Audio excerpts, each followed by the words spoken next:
Alright guys, let me go ahead and explain the video since a lot of people seem to misunderstand it. So here's what it is. The video I'm talking about is Random Talk. It's Random Talk. It was a Summit gameplay on TDM, and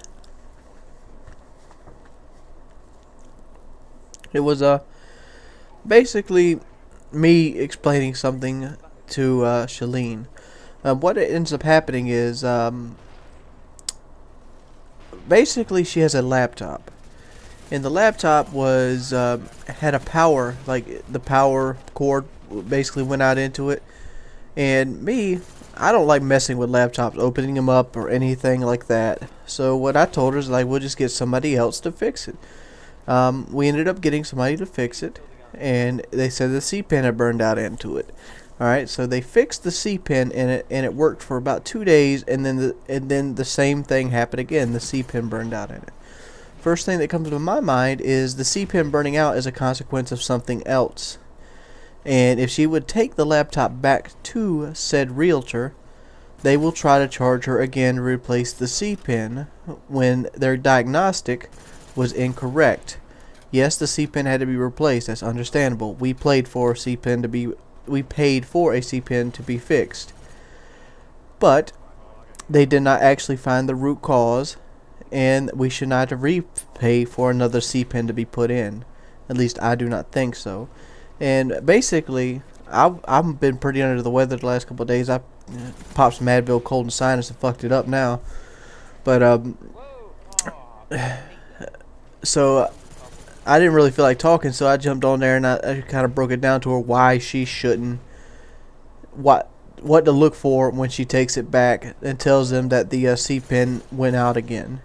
Because if you don't, people are going to cheat you, and they're going to charge you twice, 3 times over for the same things, because they already tried to cheat her on labor already. And because it was originally going to be $210, and I got them down to $140 because they over exaggerated the price and all this. And this already threw red flags up. That's why I was so skeptical about her taking it back to them.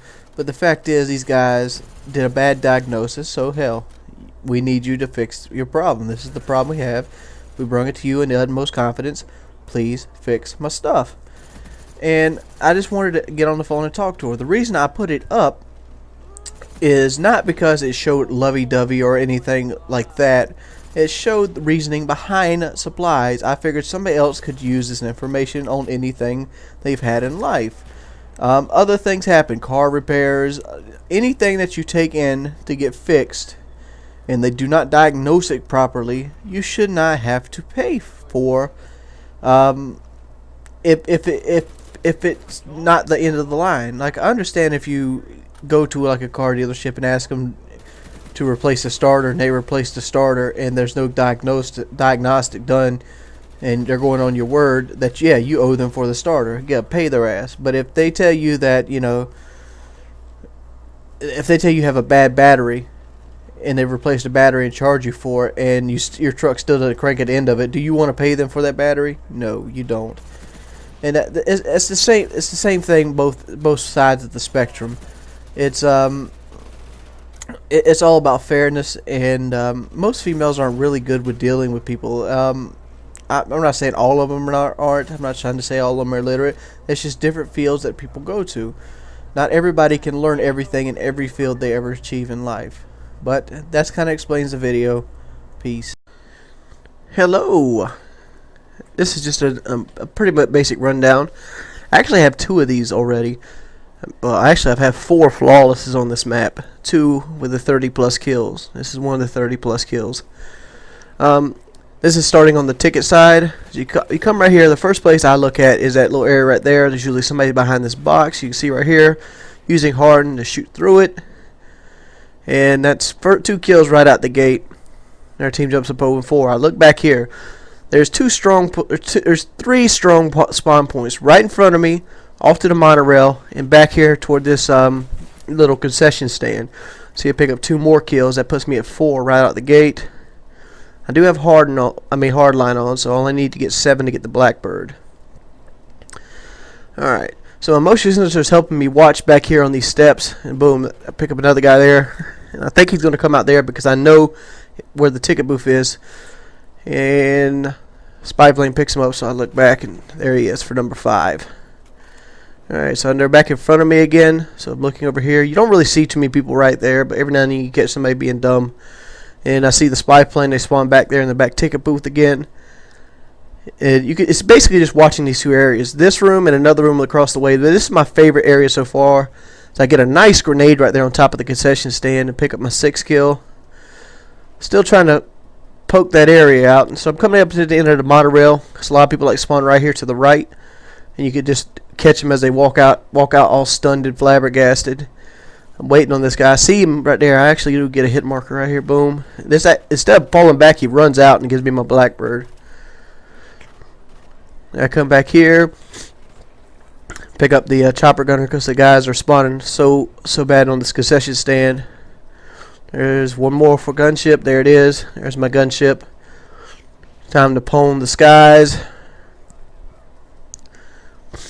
Alright, you get a better... I'm not going to take this gunship out because you get a better view of how the spawns work. Right here, what I'm shooting at right now is called the monorail spawn, which is why I've called it. And you got these 3-4 guys over here sitting on the monorail, and a lot of people sitting in that building. Alright, notice where the spawn is at. Boom. Concession stand. There's a little back alleyway in that concession stand, and then there's that middle train spawn. This right here is an off spawn. You don't see that spawn too often, but boom, coming back over here toward the monorail, spawning again. So generally, you can pretty much stick them so that they're constantly flipping back and forth between the monorail and the concession stand. So you can just keep pivoting the gunship back and forth like this. And right here, the gunship comes again. Watch here, boom, monorail. See, they're not even spawning over there in the other area. Boom. Look away. Monorail again. Get the spawn to get on the monorail. So I know when I kill him, I'm going to go straight to the left. But oh, now they finally hit the all spawn as the other starting spawn. And that's my gunship right there. I think that pretty much covers us out because you got 7100 here. I think I do end up getting to go into the gunship, but the chopper gunner. But I don't think I get to kill anybody with it. And that's a 30-0 TDM. If you guys, well, you probably will get to see the other one as well, but if you guys want me to break it down for you, let me know. I really hate Christmas. I asked Santa for the ability to walk. What's he bring me? A treadmill. What a jerk. Hey guys, Chuck AskACapper. Here's the package I got from Wings of Redemption. I was going to gnaw into it because nobody was there to help me. It would take me about 3 days. You should see Christmas and birthdays. They take like a week. Finally, a hand arrived to help. Very bonus. And I'm like, hurry up, rip into this thing. I gotta see it, gotta see it, gotta see it, gotta see it. So I sped this up a little bit. And there it is. The Xbox controller, shaped like a PS3 controller. And this is me trying to get it to my face like I do. And notice I can't use my hands, so I can't grip the controller, but notice how the PS3 controller rests perfectly in my hand. That's what makes it possible. I can hit both analog sticks because they're right next to each other. And as you can tell, that's the biggest challenge with the Xbox. I can't hold it, and I can't reach the analog sticks at the same time for the most part. And there's my setup. I got my control freaks. I got my triggers on the back. And makes it happen. Thank you so much, Wings, for allowing me to play on Xbox. It's so great. Here's some gameplay of me playing some Modern Warfare, which I couldn't play before because it didn't have the Nomad layout, which has aim down sight lock, but the Xbox version does. So I can do it. And sometimes I don't need it. To the face with my face. Every kill I get is a literal headshot because I'm using my head. Yes, and I do camp, but I'm playing with my face. But I'm also able to play World at War. And you know, I love getting a UAV and then turning on the night vision goggles. Oh boy, using your face can be challenging. And this guy's about to get turned on, son. That's a bummer. Yeah. And here was a game of Modern Warfare. The first one I actually ever won. I came in first place. Epic. That was just definitely a room full of noobs. And so here I am dancing like a complete idiot. I'm so lame. Literally. Yo, I got a handicap swagger. Whatever. Sit down, son. When I play Call of Duty online, I play with my face. They call me Only Use Me Face online. I'm pretty good at it. But you know what's weird? When you're online playing video games, you will without doubt, if you're playing online, eventually, within like the first 5 minutes of playing online, somebody's gonna call you a homo. When I get on my microphone, I'm like, yo, I'm a quadriplegic, I'm playing with my face. I'm a nomosexual. As in, I'm getting sex, no mo. Who has two thumbs and can't use them and really appreciates what Wings did? This guy. So I just want to say, thanks a lot, Wings. I really appreciate you doing this for me, doing me this kindness. It means a lot. It really does. And thanks also for supporting the custom button remapping petition. You are just such a good guy. I really appreciate all that you've done for me and that you do for disabled gamers. So everybody else, thanks for listening to this, and game on. Peace in your crease.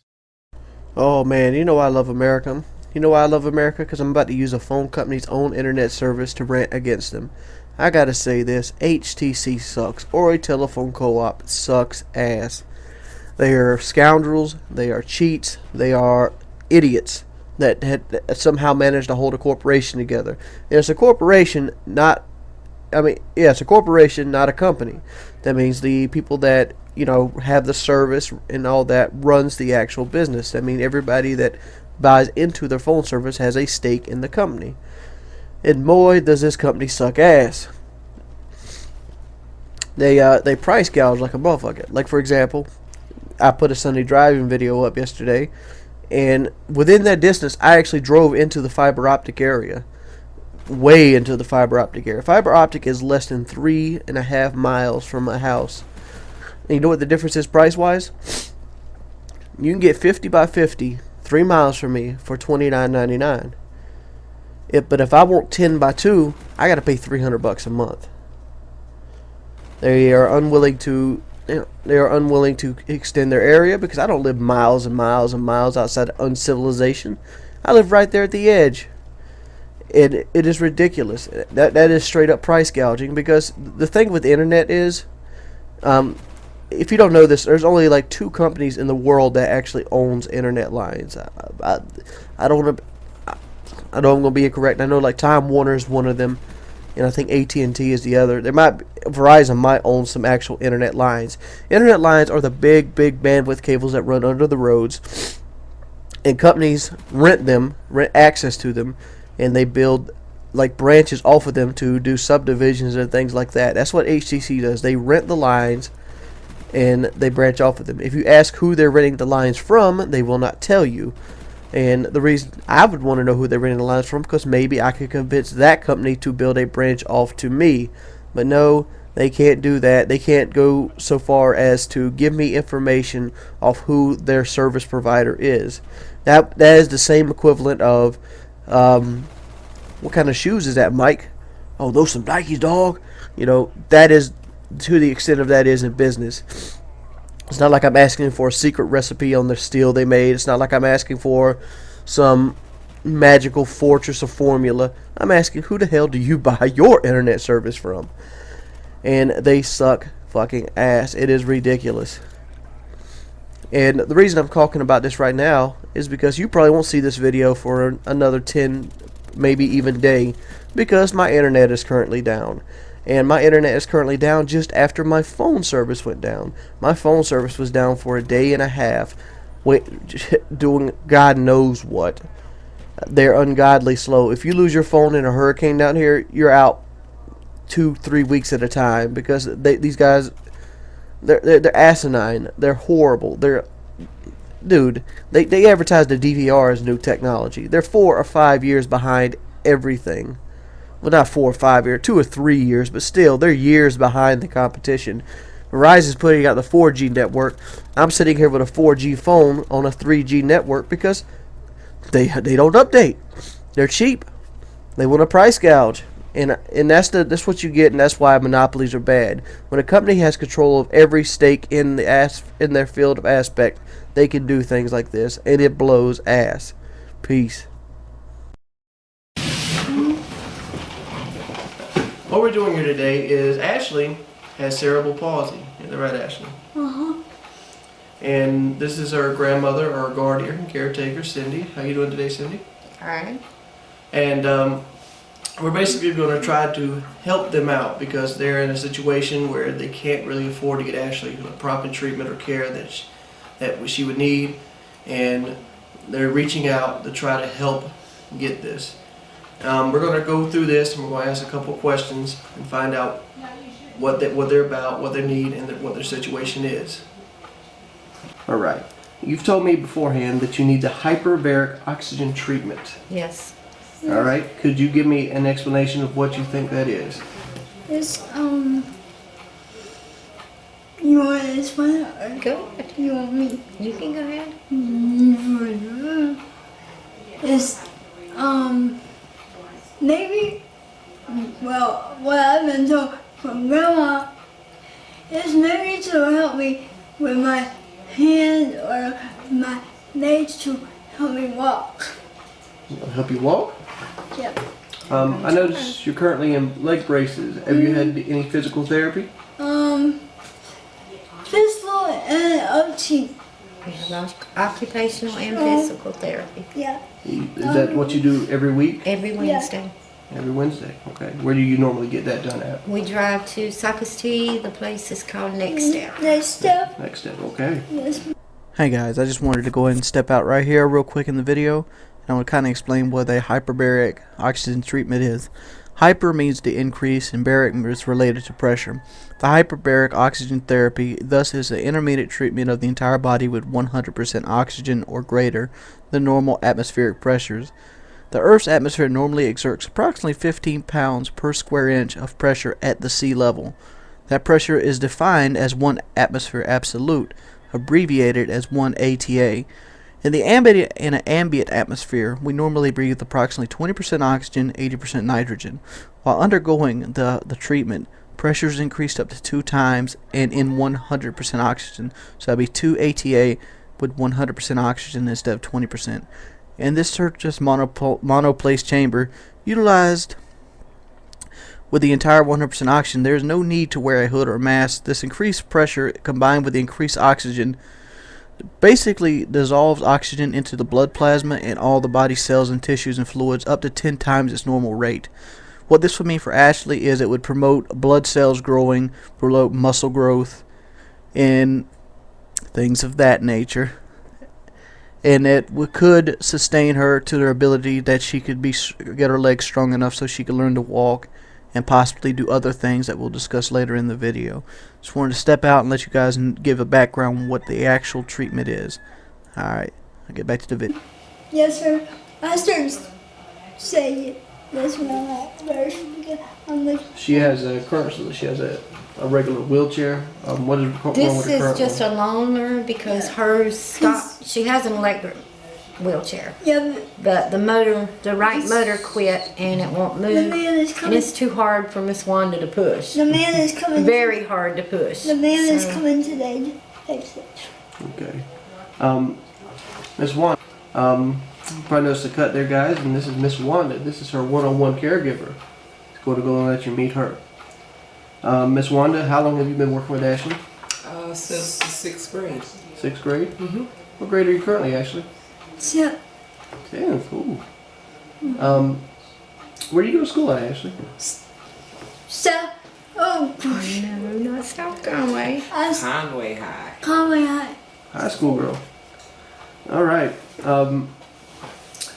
The main reason we're here today is because she needs this bariatric oxygen treatment.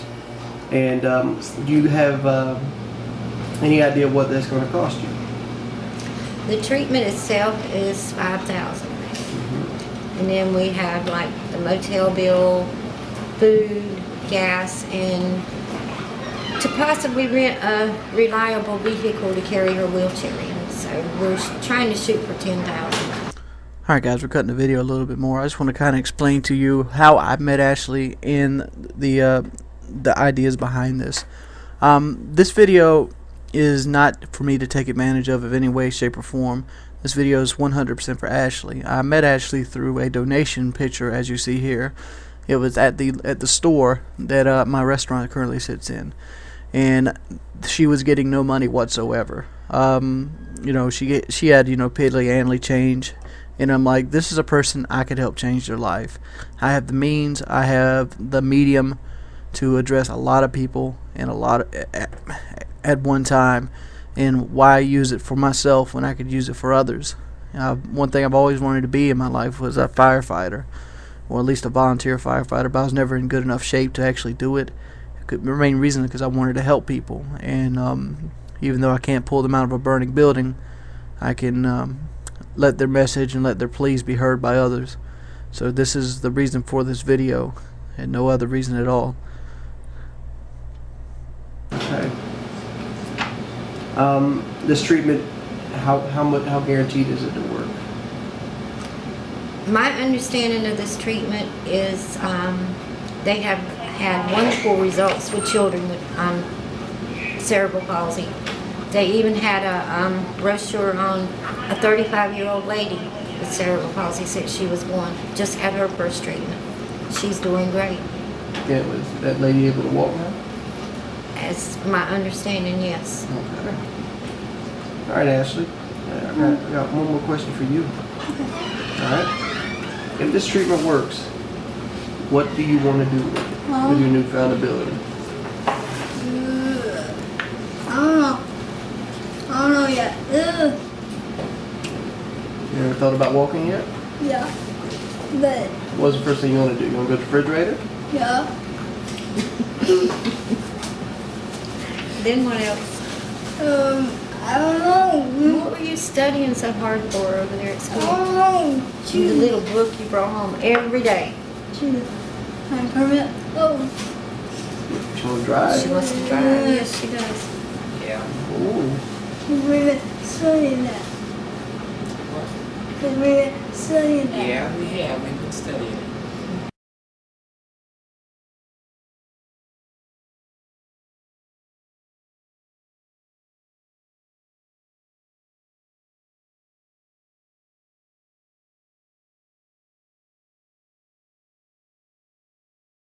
What's up, guys? It's your man Wings of Redemption, and I'm back, and I'm bringing you a little TDM gameplay on Grid, and I want to discuss things about human nature and why it's kind of sad. That's what you call the Rush Claymore tactic. But as everybody knows, I recently put a video up supporting a young lady by the name of Ashley Seals, and she is a Conway High School student that suffers from cerebral palsy. And everything is fantastic with that. We're well on our way to make her goal, and she will be able to see the doctors because of your guys' thoughtful care and donations. And I want to talk about the negative aspect of it. It basically showed how little people care for one another and how little disrespect people have for one another. People all my life have told me I was disrespectful when I'm online, and I'm nowhere near the point of these people. Like, seriously, why on earth would you need to insult a young girl, especially when she's at the peak of her life, seeing all these other young kids her same age doing what they're doing? Like, you don't think, because she has a clear head on her, she's not mentally retarded. I mean, she learns, she can read, she can talk, she can have a conversation with you. And you don't think it pains her to see girls her age going out on dates, or driving their new car, or showing off their new car, things like that. And what I'm trying to do is I'm trying to help her have the same things as everybody else. And if you want to sit there and talk about, the way her hands move or this or that, I think you probably need cerebral palsy. I bet you would feel differently at that point. I mean, you got to sit back and think. I don't care how hardened you are or how much of a gangster you are. Just imagine how gangster you would be if you couldn't walk, or if you had thumbs that you could not use. Imagine how gangster you'd be, or how many bitches you'd get if you didn't have enough leg muscle to even stand up, much less the ability to project yourself forward. Think of how gangster you would be if you got into a car accident and snapped your spinal cord. Think of how gangsta you'd be. I mean, you're talking all this mess now. All these things can happen to you. That's the same reason I've always supported universal health care. Because I'm willing, I'd be willing to pay 30, even 40% taxes if, medical care was free. Like it should be. You don't pay somebody to put your house out when it's on fire. You don't pay the police officer for protecting you when somebody wants to brandish a gun in a public place. Why do you pay a doctor to save your life or help you get better so you can live life and even go on and help and basically get back into the workforce? If I make the extra money, I'm willing to give up the extra money to make sure that somebody who can't provide for themselves or can't support themselves, so they have the same benefits as me. I don't see it as if I make set number of dollars a year and I'm doing well for myself, that somebody else who might have been born with cerebral palsy and had doctor bills their entire life not get the same privileges as I do. Humans are a clan-based animal. We work, we live, and we move in packs. That's why we get along so much with wolves and dogs, because they are another pack animal. United, we stand. Alone, we fall. So is anybody else going to be buying LA Noire for the PS3 just so they have a game to play on the PS3? I know I am. It's been a while. I've always done negative commentaries about games and movies, and I hardly ever do the positive stuff. So I want to take this time, 5 minutes or so, and reflect back on all the games in the last year or so that I've picked up that I thoroughly enjoyed, and I was really happy with my purchase. Because I had a debate on Twitter today. If you don't follow me on Twitter, you can check me out on my main channel and click the Twitter thing in the top of the banner. It goes right to my Twitter account. But for those who don't know, it's WORICP, Wings of Redemption, Intense Camping Productions. And you'll see a big picture of me or whatever. But generally the negative aspects come because for some reason in my mind or my persona, I feel like people want to hear the negative things about the game. They don't want to hear the positives. They want to hear what I personally do not like about the game. That's what I usually want to hear in a review, what people do not like about the game. So in general, that either promotes me to buy the game based off of, I wonder if that guy's full of shit or not, or that kind of factor. Generally, if you go by me just, bashing the game, you're pretty much going to have a pretty solid basis on what the game's actually like, because I have a pretty keen eye to detail, and I have a pretty good bullshit detector if something's going to work out or not. I mean, I've successfully called it on every game so far.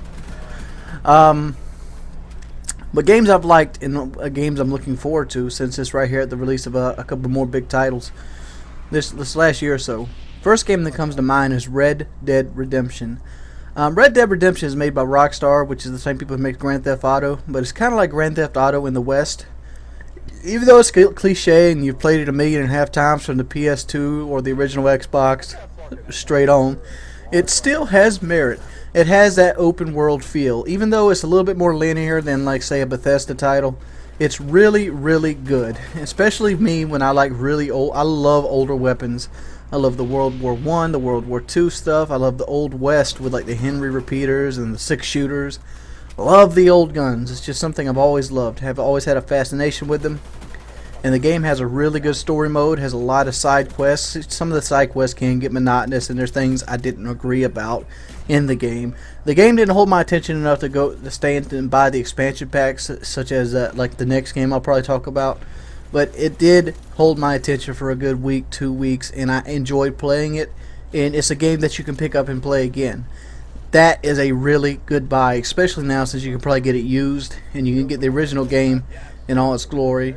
Really easy, good story, good voice acting, easy to pick up on. Strong buy. Another game that I played in the last year that I really liked, and was Heavy Rain. Heavy Rain was one of the coolest gaming experiences I've had in a long time. A lot of people says it plays out like a movie or a story that you just hold a controller to, but it's one of the few games that are system dependent that I would recommend you picking up. I'm surprised Microsoft doesn't have a game in the works kind of like Heavy Rain. because Heavy Rain was great. I'm kind of depressed actually trading my copy of Heavy Rain in because recently I've wanted to play it again. And I'll probably end up picking up another copy of it used. It's just fun seeing how the scenario turns, how certain aspects happen, and you get to see the struggle of so many different characters and so many different scenarios. It's just, do you have it in yourself to save your son? Do you care enough about your son to save him? Do you care about somebody else's son to let your son die? You know, all these kind of questions happen. You have to make these kind of decisions.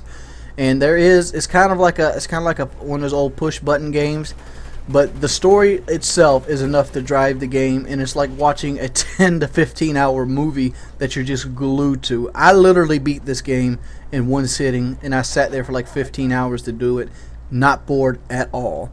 So if you have a PS3, pick up Heavy Rain. It's a little slow at the beginning, but once you get past the beginning, it is one of the best gaming experiences you could have in the last year or so.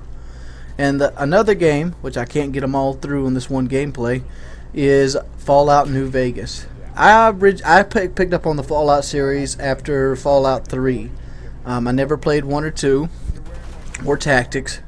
But Fallout 3 I picked up mainly because of the name of Bethesda. Because Oblivion was one of the first games I picked up when I actually got my first console of this generation, which was a PS3, and I picked up it with Call of Duty 4 and World at War at the same time, and I also got Oblivion, which was like $20 at that time. And I really enjoyed Oblivion, but I didn't like the level up system. But I seen that Fallout had like an actual experience system, so I was quick to pick that up, and I played the poop out of it.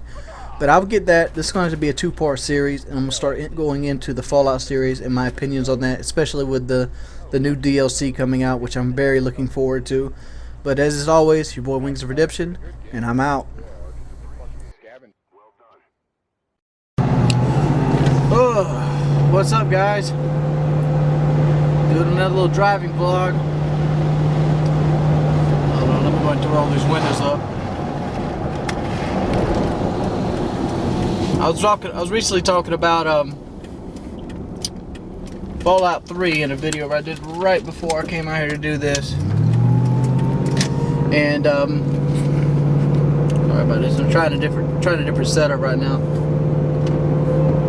Talking about Fallout 3 before doing this, and games that I liked in the last year or so. I started talking about Fallout 3 and Bethesda. A lot of people didn't like the Fallout 3 Bethesda. I actually liked it a lot because it felt like Oblivion, and I love that open world kind of,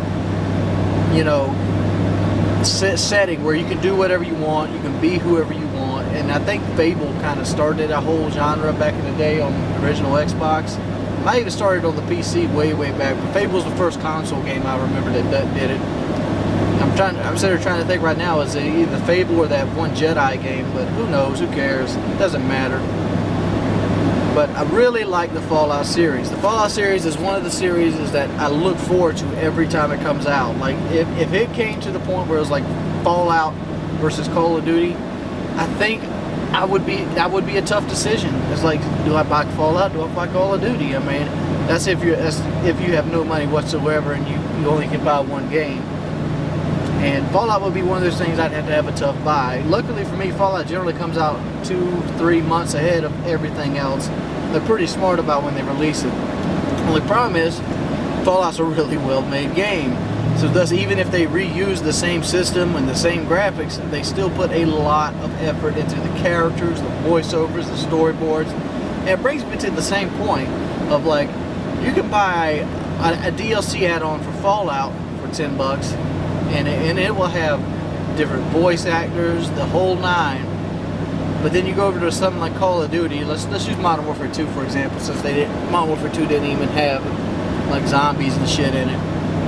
And they'll have pretty much nothing extra. Like they'll just have 4 maps and like a couple rehashes, and it's like, wow, this isn't the same effort that I got over here. And I guess that kind of goes to show you that, effort does not mean entertainment.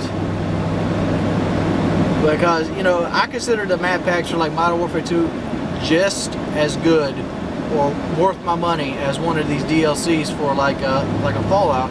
So once you play the DLC for Fallout, I guess you could play it again, but most people probably won't. I mean, most people go and play them through and whatever to get back into Fallout a little bit. The one thing I have with the Fallout DLCs as a standalone is the simple fact that they you kind of have to either jump back into a character you've forgotten about. You ever experienced that with Fallout, where you jump back into a character that you've forgotten about, and it's like it doesn't even feel like your character anymore because you're not personal with him anymore. I first noticed this when I used to play Diablo 2 a lot. Like, I'd play this character to like level 94 or something, some high number, and then I would go start a new character or something like that, and it would just be like,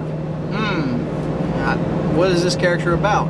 I guess it's the geek in me, but I've always like created little backstories, and I love to like live inside my head in that kind of aspect. And it was just like, wow.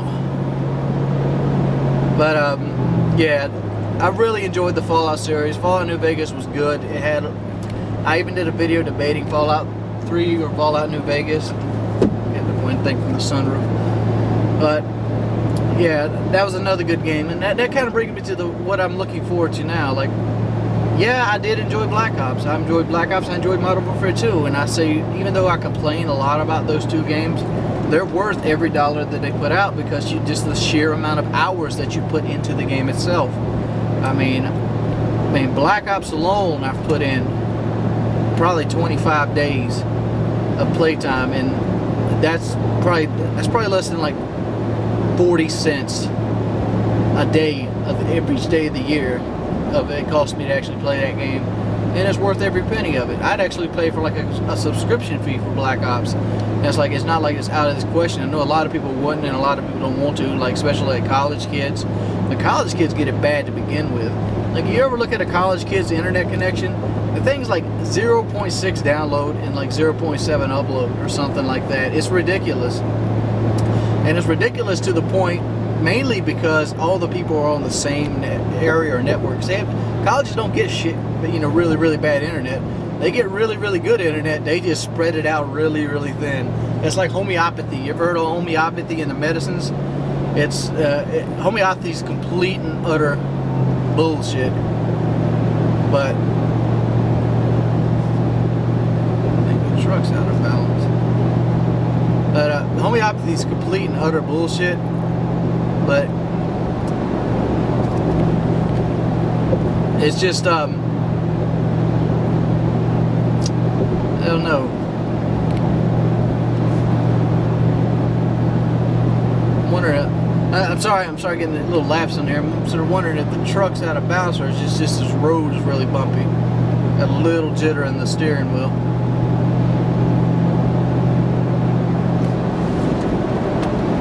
I'm sort of wondering what the hell could have knocked it out of balance. That too.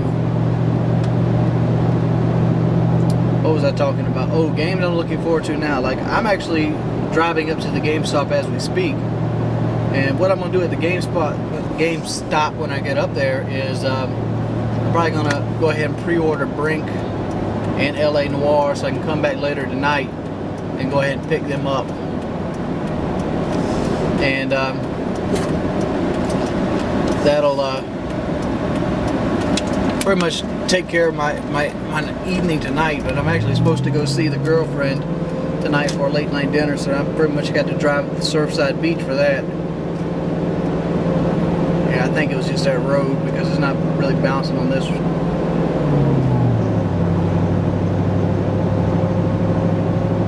See, there's that spark knock, and that's a kind of funny story in itself. That that actually comes from this is a supercharged engine with high top pistons and a forced induction system on it. And for some reason it didn't occur to me that I needed to run 93.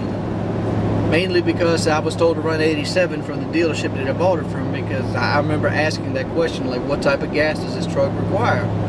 And the salesman looks at me and goes 87, and for some reason I trusted him. Well, obviously the compression ratio on the pistons is a lot higher than 87 can keep up with. So from my understanding, I'm not a mechanic by any way, but my understanding, 87 burns quicker than 93. 93 takes a little bit more to ignite from a spark plug. And these, if I'm correct, this truck right here has Autolite Platinums in it, and they're programmed to ignite at a certain rate. And by the time they ignite at that certain rate, they've already used up all the fuel that had got sprayed in through the injectors to keep the wheels moving. And what you're hearing right there is the spark plug still firing off, but with nothing to burn up. If that's correct, I think that's how that's working. That's why I'm having spark knock.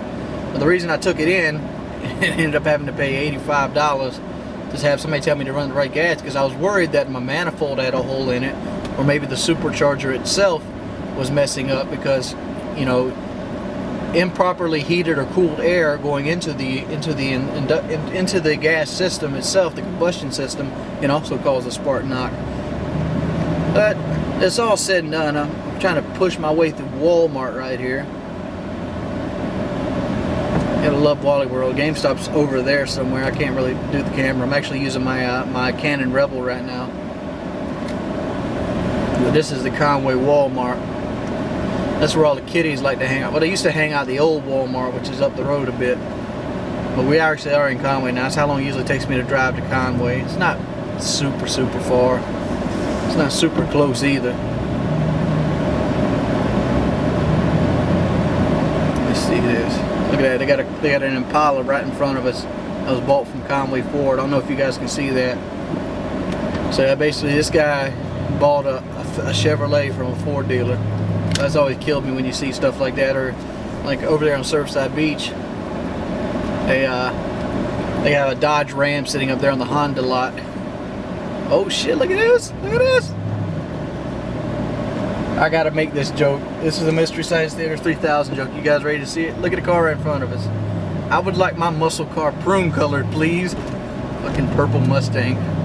That's a Charger, I'm sorry, Charger. Give me my muscle car with 4 doors and a prune color. Yeah. It's fucking ridiculous. It's asinine. Go ahead and get some more rolling stops for people to bitch and bicker about. Alrighty. Here we go.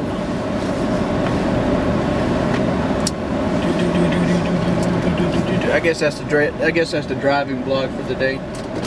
Peace. What's up, guys? It's your boy Wings of Redemption. And I'm basically going to I did this review with a dual com with my buddy Chiz, but I felt that it didn't give the right level-headed review that you actually guys needed. After I've had a little bit of time to calm down, I can pretty much thoroughly explain what I don't what I think about Brink. Brink is a game I didn't really follow too well, didn't really know anything about and I just bought it the other day. As you can see right here, this is generally the online experience as of right now. It is very laggy. It almost always feels like a 1 bar when you're playing it, and like you see right here, this is exactly every game I've played of Brink was like. As you see me jumping around the room here, and I'm gonna go ahead and point out what I like and what I don't like about the game. The game, the pauses of the game are very small. The game's menus work flawlessly, and that's about all you can say about the game itself. I did try to do a Be Funny review, but there's nothing funny about this game. This game is a ripoff. If this game was a car, it would fall under the lemon law. I mean, seriously, there should be a boycott of some sort trying to get money back.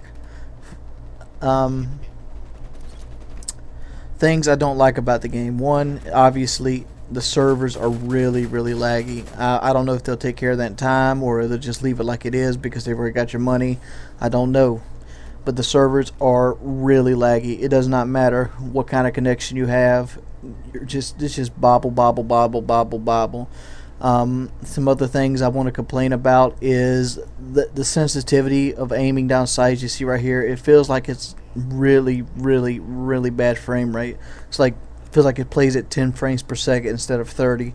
So you're always constantly unsure about your aim. I haven't adjusted the sensitivity. This is the base sensitivity the game comes on. but it's really bad, as you see right here, and it makes you in the long run feel unconfident in your ability to move around the game. The games are really long as well, as you see right there. Instant death. As you notice, they do spawn in waves. There's a 20-second wave spawn timer, and if you're like me, you always get called at the end of the 20-second wave spawn. Somebody finally gives me a revive thing here. And like I said, if you don't respawn in on your teammates right exactly as it hits 0, it restarts over again. It doesn't automatically spawn for you. So you could sit there until somebody decides to shoot you down for pretty much ever. As you see right there, they get the hell out of Dodge. Like it doesn't really keep a kill feed either. Like it doesn't keep track of who kills who. It's all about experience, and you get experience points for putting bullets into people. I don't even think it keeps track of a kill to death at all. So generally, the people that do the most work in the game itself will be at the top of the leaderboard. But that being said, it's just hard to enjoy the game. It seriously is. It's really hard to enjoy the game because you can't move around because of the lag. Everything has input lag on it. Like for example, if you aim down sight, there's a actual lag to it. Like you'll aim down sight like a second later after you press the button. Even the shooting has this. Grenades and like reloading are the worst about this. Like I have this set to the duty calls. As you see right here, look at the game just freezes. The game's not stopped. It just freezes. It won't let me move whatsoever right here. Boom. And it's not like this is the only game. This is actually the first game I played. This is my first experience with Brink. I ended up playing like 3 or 4 games, and all 4 of these in different rooms were all the same. It's just not very fun at all. As you see, it has a Halo-esque type mini-map at the bottom, which basically will show you where people are coming from in a general direction, but does not have the actual mini-map itself on there. I always find that this does not promote people learning the maps or learning choke points or whatever, because they don't have the buildings on the mini-map itself.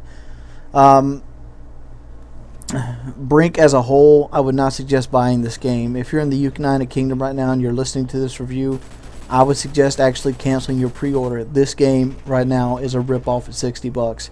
If you seriously want to play this game, rent it.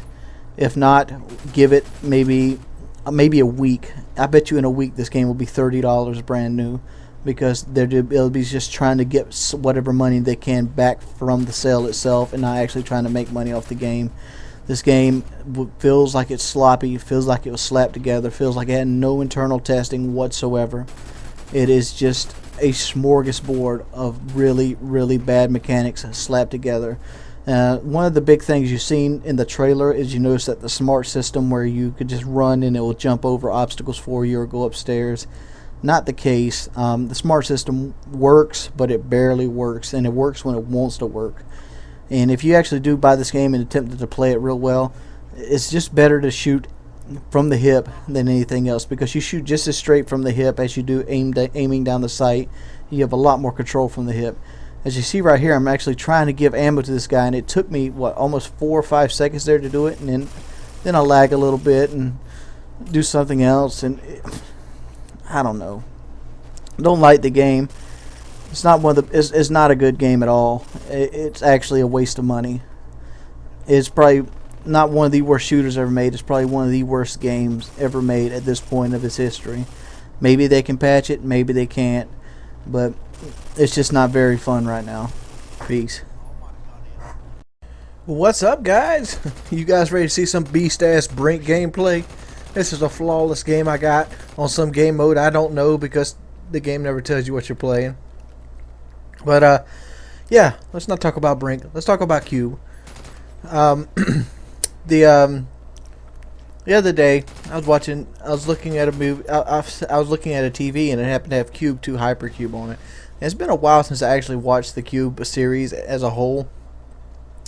But it's just really good series. Like, if you've not watched Cube, do yourself a favor and go watch them. You can watch Cube 2 on Netflix as well as Cube 3.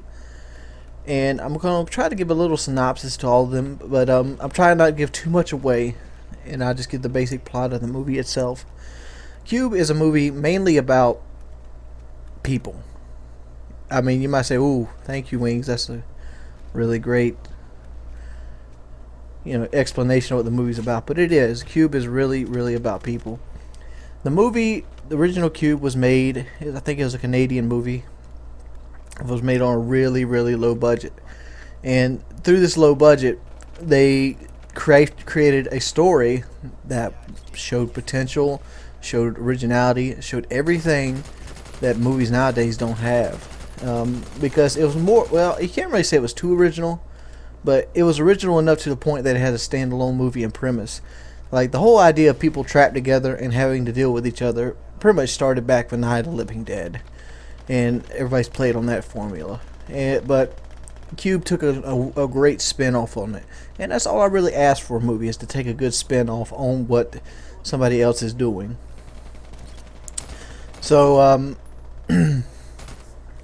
what it is, Cube is basically this government project, which you learn that later, that is designed. Well, I don't think they ever really tell you what it's designed for. But the movie itself, the first one, they're testing it out and seeing if anybody can get out of it. And it's more of like a super maze than anything else. At least the first one is. The first one's like a super maze that has thousands of interlocking cubes that kind of try to test people. And every person in there is like a key to the puzzle that's required to test. And they have to be able to get along with each other. They have to be able to work it out, and they have to figure out why they're there, what they're doing. And they have more than just the cube itself to fight. And like, it's more than just being lost in a maze. They have, hunger and water problems. They have anger and energy problems, since there is nothing to eat inside the cube. And they just have personality problems where they conflict with each other. Do you guys remember Cooper from Night of the Living Dead? Something along that vein. The second movie was a little different. It was a different cube, and it had to deal with time and space more than anything else. The cube itself was no longer a mechanical being that took up lots and lots of space. It was more of a time deprivation chamber. It's kind of hard to explain. It's really good as well. It's a really, really good movie. Cube 3 is probably the worst of the three movies, and it kind of lets you see the eyes of an operator, somebody outside the cube looking in, doing the tests. And it kind of is a prequel to the original cube itself, so it actually goes back to the old style cube and not the hypercube. The hypercube, it always confused me toward the end of the movie, and if anybody's ever watched the end of the hypercube movie, what really happens there? I know she gets out, but how does she get out? I mean, does it just have to be a certain point in a certain area? Does it have to be in the middle room? I don't understand that at all. So if you know what it is, just go ahead and let me tell you. Look at this beast-ass gameplay. And by the way, I can't move there. It's not that I'm not trying. But this is a flawless, so it's going up. You're about to see some beasting. I don't even know. Like, see, I started in a whole different area. They restart the entire teams when you migrate. It doesn't start you where that is. But yeah, that's the Cube movie in general. I'm really excited. I'm actually going to re-download them because I only have Cube 1 on VHS. Cause I'm old school, son. Old school, son, like the ABCs. But yeah, so I'll probably torrent the Cube movies at night. Well, I'll torrent the first one. The other two can be watched on Netflix. And if you guys haven't got Netflix yet, I don't get paid by Netflix in any way, shape, or form. But Netflix is an amazing service, and you should really look into it. Since I have a little bit more time to sit here and talk, I'm going to go ahead and talk about Brink some. As you see, you've probably been watching the gameplay. It's probably been pretty hard to stomach up at this point. You probably gave up and just listened to me talk. But Brink doesn't really have a KD kill or death system. It doesn't really matter if you get kills or anything. All that really matters is points. And as you see right here, every time you shoot somebody, you get points for it. There is a KD stat on the game, but you have to actually go online to see it, or actually look at the game in another mode. The main thing that's been hampering the game for me, other than the game is tremendously boring. Like, oh, watch this, watch this. I don't understand what the fuck happened here. Look, I go down, I come back up, and I get me a double kill. Okay, I'll take it. I win. I'm assuming I should have died there, but who knows. So let's shoot the punks on the second chance. Oop, there we go. Look at how many shots it takes just to get the guy in the second chance to die. Alright. So load again. There we go. But I'm also actually start using War God again because I feel like playing through Fallout New Vegas again, especially before the Lonely Hearts DLC comes out. So if you guys want to see some of the tidbits of that, make sure you subscribe to War God because it'll be up there. And I know a lot of people probably don't watch my War God channel, but that's my Let's Play channel. It's where you see all the odds and end videos. But this game's winding down. I think we actually lose this game, but I'm not sure what we're supposed to do anyway. The game should really tell you what the objectives are. I guess that yellow thing's the objective. Peace. What's up, guys? This is a little quick update about me and what I've been doing. Diet wise, for the last week and a half I've been failing horrible. Like it's just it's all this newfound happiness. I just started, it's one of those things that you just kind of slip back into. Like you know, you have one Coke, and then it's like the one Coke leads to the next Coke, and it almost sounds like a drug addiction at this point because, you know, eating is an addiction, and then that's all it is. To eat, to basically lose weight, I've said it before and I'll say it again, that the way you lose weight is you change your mindset. You have to want to lose weight, and you have to be like, look, I'm not going to be big anymore. And that's the whole mindset you got to change. And yes, I'm aware that this is another firing range gameplay, but you know, firing range is a very easy map to do well on, and it's a map everybody votes all the time. So you see firing range is Summit a lot, and you also see Nuketown a lot if it comes up. I'm also using the easy mode selector. Phasers going full on with the blue dot for Moss. You know, just didn't feel like doing too much, so I had to go and get my pwn on. This right here is a little oddity right here. As you see, I pick up the third kill, and there's the fourth kill of this streak, and then they flip. So I'm actually putting a kill streak together, standing out in the open. There we go. I get 5 right there. Oh, there's number 6, and I'm almost out of ammo at this point. So we got to go find another weapon. But as the host migrates, let's see, we go right on back to something else. The Ashley fund is currently about 70% or somewhere in there, 71%, and we're almost there. I'm trying to get my buddy FPS Russia to shout it out, and a couple other big YouTubers. If you have a YouTuber that hasn't, you know, gave it a shout out, go ahead and try to get them to do it, bro.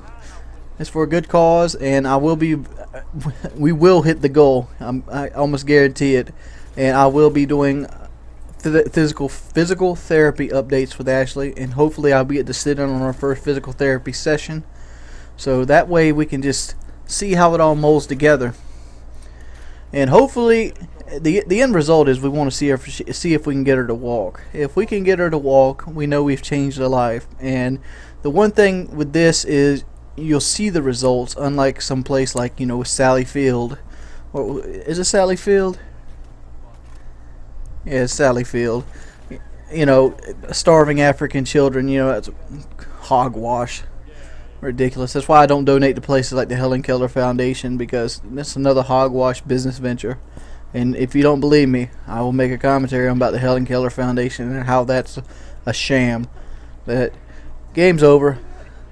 Talk to you guys later. Yo, I've been making music ever since I was a mini type. Since Bob Barker started rocking skinny mics. Spent many busy nights trying to get it tight. Rappers trying to get advice, but the price isn't right. I heard your shit on Facebook, I didn't like. It made me navigate to a different site. Your rhyming is terrible, you ain't spitting right. Your timing's unbearable, man, your rhythm's white. Better take that test and get that GED, sir. You could still be a substitute PE teacher. You will never be as capable as me and E were at 13. You are hurting. I'm asserting my point using evidence that you provided. I've come to the conclusion that you are too misguided. Music ain't something everyone can supply. Well, you are an F to the A to the I. All we do is inhale, exhale. We succeed while your motherfuckers fail. It's as easy as breathing for me to combine with the rhythm. EOM, I'm thinking that it's time that we hit them with the price is wrong, we price is good, and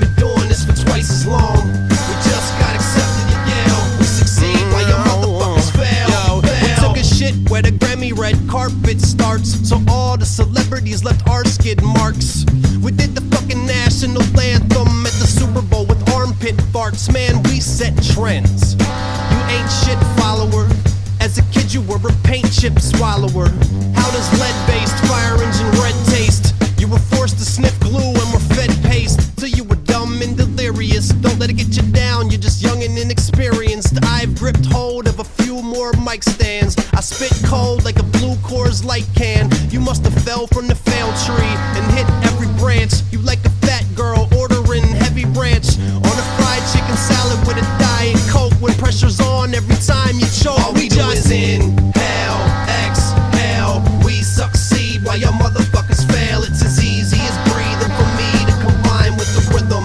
EOM, I'm thinking that it's time that we hit them with the price is wrong. We thrice as good and been doing this for twice as long. Just got $1 million check in the mail. We succeed while your motherfuckers fail.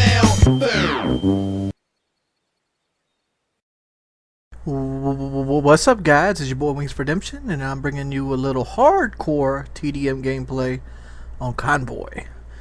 And the reason we played hardcore TDM is because for some reason we couldn't get in a regular TDM game. So all you guys want hardcore, here you go. But I got another topic I want to discuss today, and it's kind of a big topic, and it's kind of a hard-hitting topic that a lot of people disagree with. But the topic I'm going to basically go over with you is why you can't burn in hell.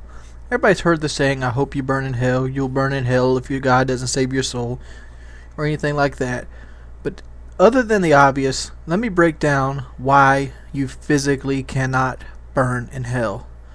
Okay? To do that, or to properly do that, we need to find out what fire is. Alright, everybody knows what fire is. You've seen fire, you know lightning hits a tree, fire happens and ignites. Everybody's seen that, knows that. But what is fire really? Let's look at it on a scientific level. Fire is actually a chemical reaction. Typically a chemical reaction between oxygen and atmosphere or some sort of fuel, be it wood, gasoline, grass, tree, which is wood again, and you got to have some kind of ignition source, because like a tree actually creates oxygen, so it's not going to be like randomly catch on fire. So what it has to do is have some form of heat. For example, sunlight. Let's say it has some dried leaves at the base of the tree, and sunlight is piercing through the canopy of the trees into these leaves to the point where they actually just superheated to the point where it decomposes and changes the chemical makeup of the actual leaves or wood. Let's use wood at this thing. Something heats the wood to a very high temperature. The heat can come in a lot of different things, and we're using sunlight for this example. It takes generally 150 degrees Celsius to break down and ignite a spark in wood. And what this ended up doing is, I'm sorry, I said Fahrenheit. It's 150 degrees Celsius, 300 degrees Fahrenheit. My bad. But what basically happens is you decompose the material that was released into volatile gases. These gases are generally known as smoke. Smoke is compounds of hydrogen, carbon, and oxygen. The other things result in the char, the rest of the material, which is purely carbon. And ash is everything that in the wood that cannot burn whatsoever. But what it is at a even deeper rate is atoms. Let's say for example, you have 6 carbon, you have 10 hydrogen, 15 oxygen, plus the heat source, which is the light energy from the sun, and it breaks down and changes its atoms to something else, such as 50 carbon, 10 hydrogen, oxygen plus 10 CH2Os, and carbon. What are those things called? Carbon. I don't know. I'm just doing this off the top of my head. I'm trying to remember the actual makeup of fire. But what it does is it changes the atom's compound into it, and it creates photons. Photons then react with your skin. That's why you see different lights, and that's why there's different colors, because each atom in the actual wood or pieces itself is reacting differently. And as it gets hotter, it changes color because the atom itself is changing makeup. It's becoming something completely different, and that happens in a chemical reaction. So what this basically all tells us is that one, I suck at explaining what fire actually is, but two, it explains that you need atoms to create fire itself. Alright, well, let's look at it in another basis, because we know that it requires three things to create fire. You need an energy source, you need a oxygen or some other gassy source. Oxygen generally is the gas it uses, and you need a fuel type material, something that is able to catch fire. Like cement is unable to catch fire because it does not create the proper atoms to catch fire. That makes sense. So when somebody tells you that you're going to go to hell and you're going to burn for a long time, what does that mean to you? Well, one, you could ask them, like, if I go to hell, I'm dead, right? And if I'm dead, I don't have any living atoms in my body because I'm a celestial being at that point, right? And they're obviously going to agree with you at this point. So you'd be like, well, if I don't have any atoms, how is anything going to catch fire? And then they might throw the whole bullshit like, well, it's magical fire. And once they say that, the conversation is pretty much over, because you don't believe in magic as much as the next person. You don't believe that, so-and-so can use a sleight of hand card trick and, actually change a $1 bill into a 5. It just doesn't happen because you're a smart person. You don't know this. So why would you believe that in magic fire? Fire is not magic, but for hundreds of years, humans have believed it was magic until we actually broke down and understood what fire was. Another pointed example. You are dead. Your earthly body no longer exists. What causes pain? Well, pain is a feeling that your body puts out through nerve endings that tells your brain that your body is becoming damaged. If you no longer have a body or a earthly vessel, how will the fire react with your atoms or protons in your skin to cause the pain? You no longer have nerve endings, so why are you even fearing fire? And if all this is true, what does fire tell us? It tells me that they have electricity, oxygen, light, and an atmosphere in hell, and that's some way you can change those to the point where you can make hell livable. You could probably escape the fire. You could probably get out of there. And if you're eternal, because you're going to burn forever, you have plenty of time to think about how to escape the fire. How many people have died in the last 400 years? All these free thinkers that lived lives of sin and ate pork and molested little boys or whatever. You have all these great minds. You don't think anybody's got together sitting there in fire instead of like, hey Bill, why don't we just not go stand over there? Is every waking period on fire? I mean, if that's the case, Satan's minions would be on fire. I mean, it's just silly. The idea of hell is silly, and that's the reason you can't burn in hell. I mean, it's just, as Spock would say, illogical. It's really, really dumb. And if you actually looked into the facts instead of and looked into what people are actually believing you or telling you, you'd understand these kind of things. But that's the reason you can't burn in hell, and that's the reason hell does not exist. Period.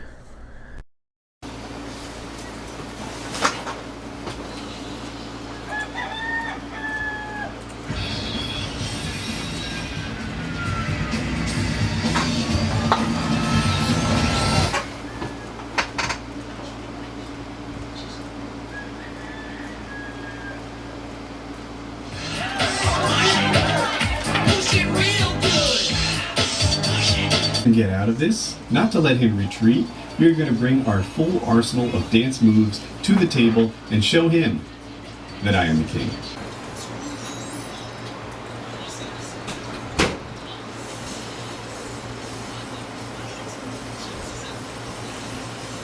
Let him know, maybe leave a comment on his channel, maybe leave a comment on his video, but show him that over here we know who the king of Call of Duty dancing is, and we intend to defend that title till the end. So Wings of Redemption, your move, my friend.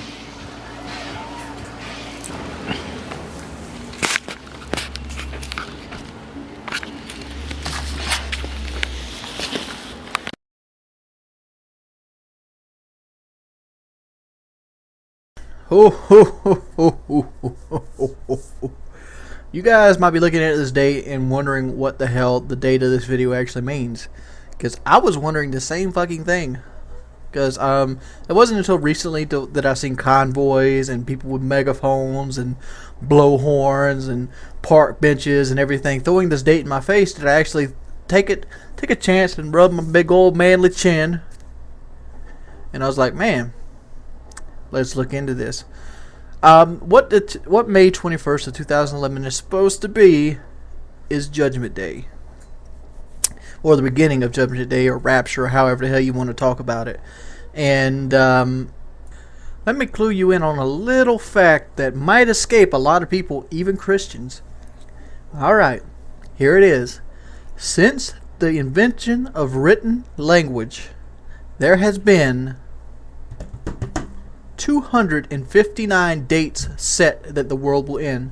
So 259 times somebody has said, God will return, it is here, and it didn't happen. I remember one very vividly because it scared me as a child. As a child growing up, my grandparents would always tell me of the year 2000, and they had me so sure that I was going to die at the year 2000 that I was doing the math to see how old I would be at the year 2000, and I felt bad inside that I would not be able to, grow up. I would never be able to drink a beer or never be able to do anything. And lo and behold, the year 2000 comes and nothing happens. No frogs fell from the sky, no plague of locusts comes in my doorway. Nothing happened. And I was flabbergasted. Everything I knew and thought was there didn't happen. So everything that I was taught that was true, and I believed in 100%, was questioned at that point. And through questioning of my faith, I found resolution. And a lot of this comes from all this bullshit and all in theories of like I recently did a video where I said the reason why you cannot burn in hell. It is a very popular debated video, but people came up with the thing that science is all theory waiting to be proven wrong, where religion is all faith. And here's my answer to something like that. Do you want to see it? Here it is. The fact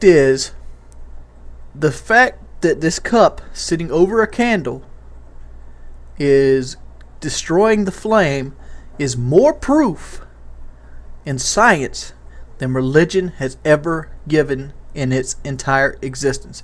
Religion, at this point, based off the Christian Bible, has existed 7,000 years. This is the 7,000th year of religion's existence. And science has only been in existence maybe 300.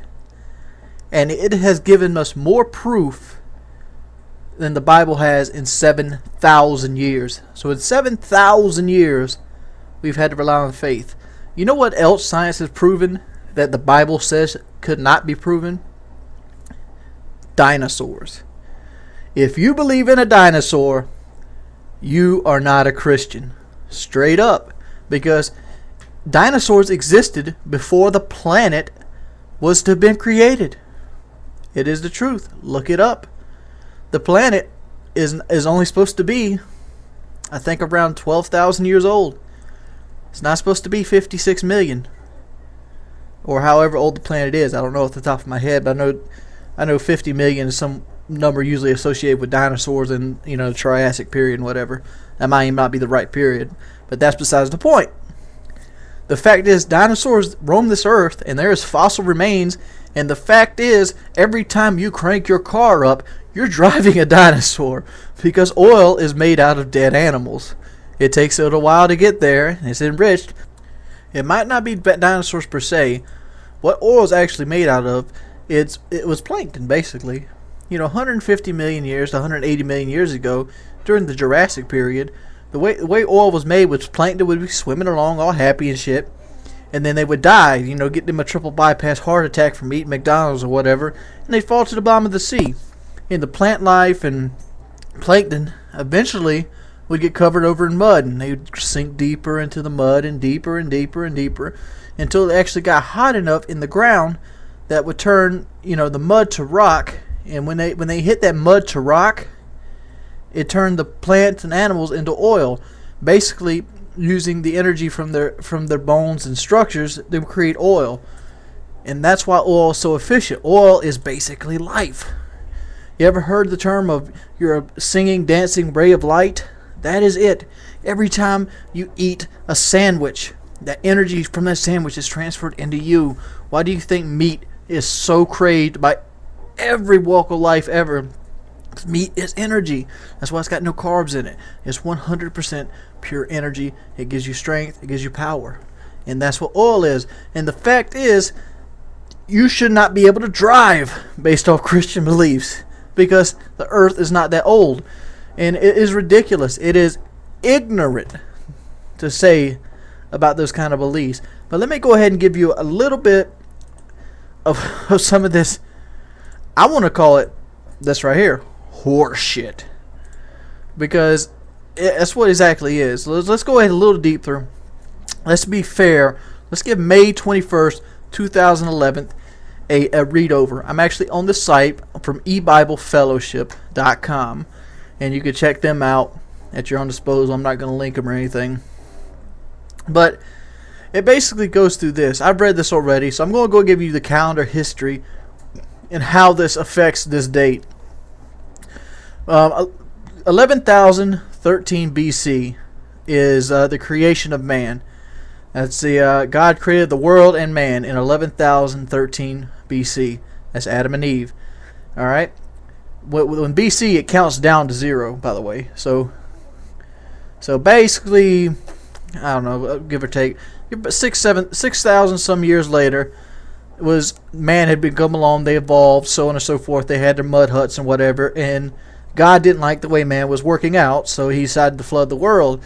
In 4990 BC, the flood of Noah's day, all the world perished under a flood. Only Noah, his wife, and his 3 sons and their wives survived in the ark. Alright? Fast forward another 5,000 or so years. It's not quite 5,000, but 7 BC, the year Jesus Christ was born. He was born the 7th of BC. 33 AD, the year Jesus Christ's crucifixion and the church age began. This is when Jesus Christ was killed and people started building churches in his honor, whatever and whatnot. All right, flash forward another 1900 years. You got the end of the church age and the Great Tribulation period. What is the Great Tribulation period? Let's go ahead and figure what this is out. All right, the Great Tribulation period, which started in 1988. I was 2 years old at the time. Is a period where the earth will start seeing God's wrath, and basically is the second part of him being reborn. And during this period, this is taken from the Catholic Church, well, at least a website stating scripture from the Catholic Church, so let's go ahead and be fair about this, that nobody during this period will be saved or can be saved.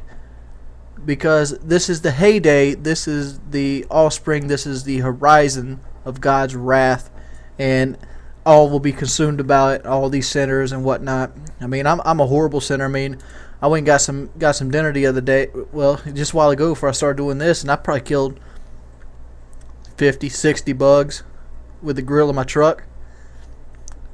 What can I say? I ran over a possum that somebody else killed. Did I kill it? Do I count with that as well? Who knows? It's kind of illogical. I mean, I just don't see, after everything in this world is created, that me eating pork is this great testament. I'm actually wondering at this point, so give me a sec. All right, sorry about that. It was a little cut off. You probably won't notice it in the video, but I went and looked up how old the Earth actually is, and this is through carbon dating rocks. There's probably a list of different kind of methods used, and they all around the same ballpark. Earth is anywhere between 4.5 to 4.7 billion years old.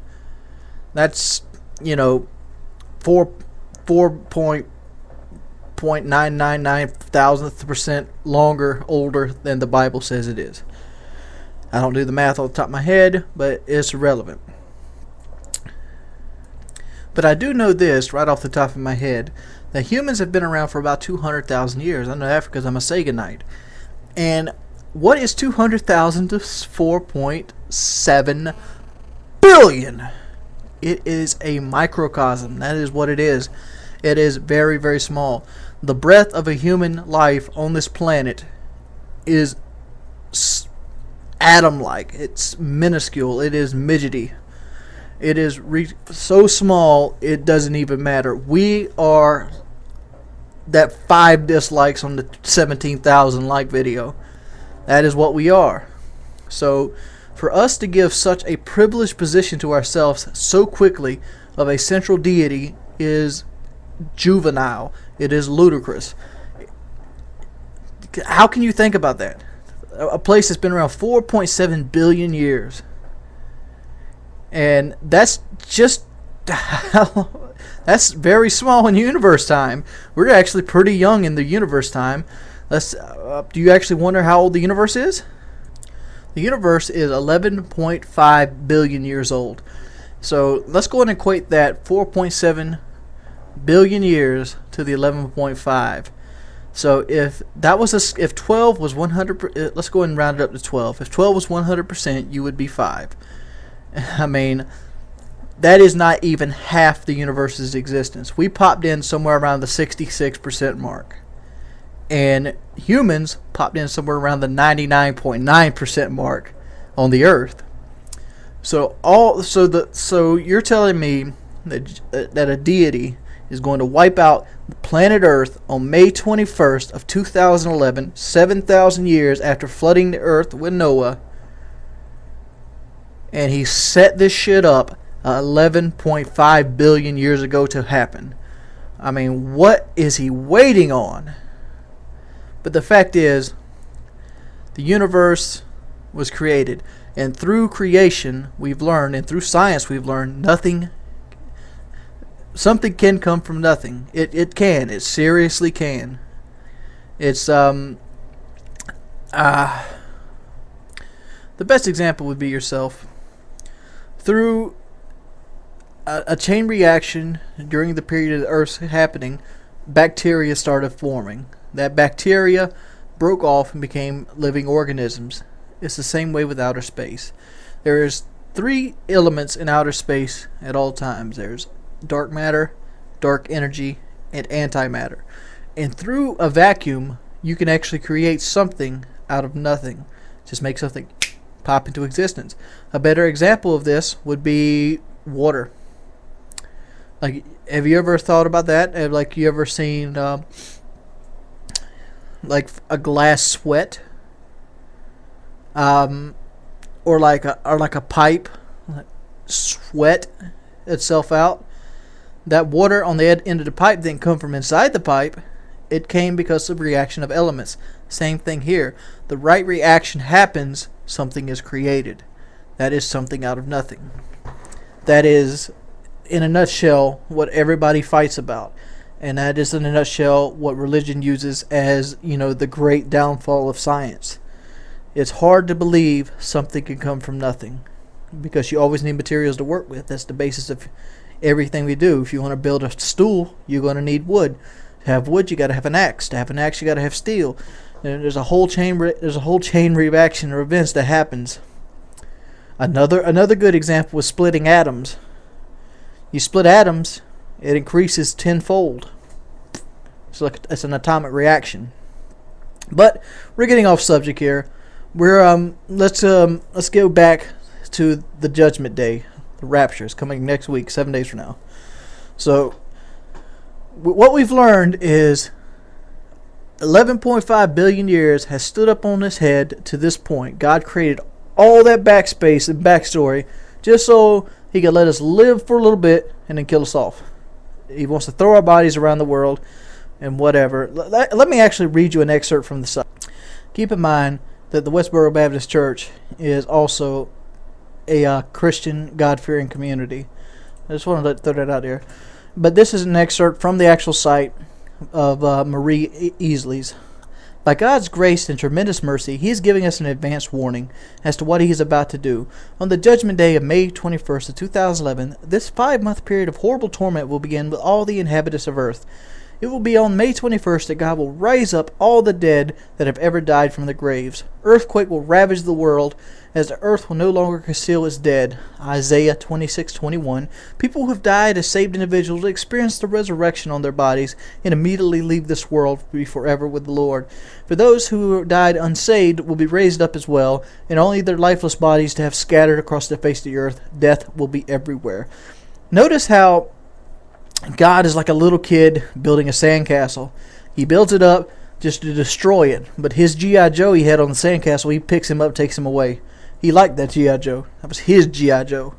But it is ridiculous. The fathom of it. Like, you see the rapture in all kinds of movies, like people disappearing and all, but in this rapture, everybody dies on May 21st.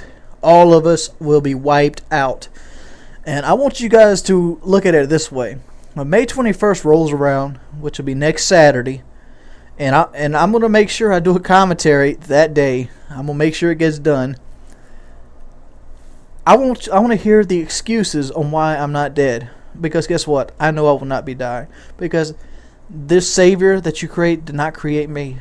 I know where I was created at. And I know through the faulty laws of science how I came to be. And I knew exactly where I come from. I evolved from apes. I lived like an animal. I've walked out of a supernova. That is the future I know I've been in. And I find it more intriguing how I can look into the night sky and see a star. This light was sent out billions of years ago. That's finally reaching me. It's like a specter, a ghost arm reaching across the universe just to touch me, to give itself as a part of me. That's what I know I am. I am a walking, talking fact of light. And when I die, my body will be transformed into energy, and that energy will go into other things. I will become part of the planet. I will be substance. I'll be food. I'll be energy, because energy only transfers, never dissipates. Yes, there is entropy, but entropy is in a closed system. It is irrelevant in an open environment like the earth, because there's not enough entropy factor to do it. And if there is a rapture, it's going to be by the hand of man, not by a hand of a divine deity. It will not be a calling. It will not be a calling. It will not be something supernatural or spiritual. I do not believe myself worthy of a greater power, because I simply exist. That is like saying that the bugs I killed on the way home from dinner tonight have a greater purpose in life, had a greater purpose than reproducing. There is a balance in life. The reason there is a balance, because everything in nature has chaos, has order. Everything you see is order, even if it looks like chaos. That is why things happen. And that is why certain species live and some species die.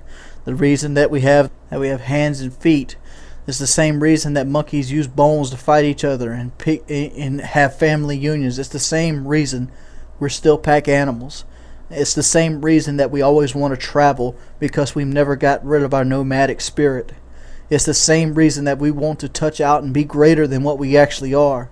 And it's understandable that in the darkness in which we float, that we want a greater calling, that we want to be sacred. But life is not sacred. It isn't.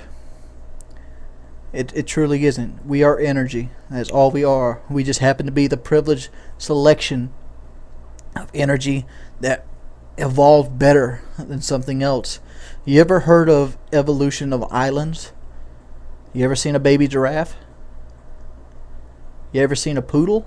A toy poodle? How about every small dog you've seen? These animals would not be around if mankind didn't physically make these kind of animals. They would not survive in the wild. And through the selection, that is us being the protectors, they exist. So no, May 21st, 2011 is not going to be the end of the rapture. Noah probably never did exist. If Noah existed, why aren't there pictures of the ark? Because I guess you could say people would all died or something, but why isn't there some saying of civilization? How did civilization start back up after the ark? How did these stories not get along and pass along? How did Egyptians and all these other people Here's a question: how did everybody get brainwashed into believing something that was wrote in the desert 12,000 years ago by their standards? I don't know. It's mind-boggling and shocking. I mean, if you want to feel like you're part of something greater, think about how insignificant you are and how lucky you are to be insignificant. Because we live on a humdrum star, tucked in a corner of a galaxy, lost in a sea of others, and the hundreds of billions of galaxies just like us. How could there not be another life form? And if there isn't even another life form, if there even is a deity, how can we say we're his favorite over all the other life forms? It's just troubling, because that's what it is. Don't live your life in fear of the end of the time, because it won't matter. The end of time could be any minute for you. You could go tomorrow, go to school. Your bus could drive off a bridge. You could walk out your house and you could get shot in a drive-by. You could have an aneurysm while you're listening to this video. Triple bypass heart attack in the shower. Life is not forever. And the fact that the Bible states Noah lived 600 years when the average lifespan of somebody, hell, even in the 1800s, was around 50 years. The average lifespan now, even with modern medicine, is around 70 years. You're trying to say disease wasn't around back in the day? When they had to tote water and work in the fields all day? You know, people might have been stronger back then. They might have had better feet because they adapted well. But I don't see longevity and hard work as something that prolongs the body. I seriously don't. At least not for 600 years and still capable of building a ship of mammoth proportions. It's getting a little long-winded, but that's basically my opinion on May 21st of 2011. Like it or hate it, that's what it is. I'm not going to say all these facts are 100% correct. There might even be some loops in it. But the message there is sincere. The message there is true.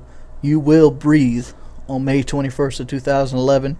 And no, there's not going to be a massive earthquake that will shut down the entire world. The supervolcano under Yosemite will not burst its top and cover the world in ash. A tidal wave will not pick up and destroy everything we know.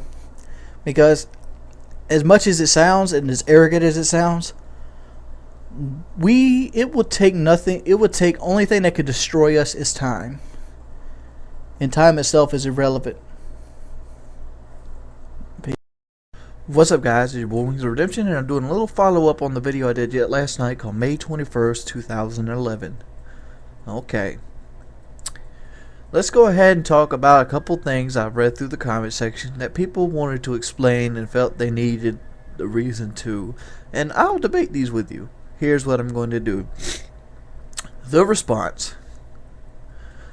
You talk about creating something from nothing, but what created the elements to make something from nothing? Okay, this is pretty much the whole Big Bang versus creator theory, where what right now science basically tells you that through the chemical reaction of elements and stuff, matter actually came about and created a reaction which released energy, which eventually created the universe and everything in it. And people in the Christian belief always come with you with the whole of, well, what created that energy? What created that? What created that? What was before that? Because, you know, something from nothing is really, really hard to believe. So let me ask you this, and this is the same cliche answer. What created the creator? At some point, something had to not exist. At some point, something had to come from nothing. The creator did the creator come from nothing?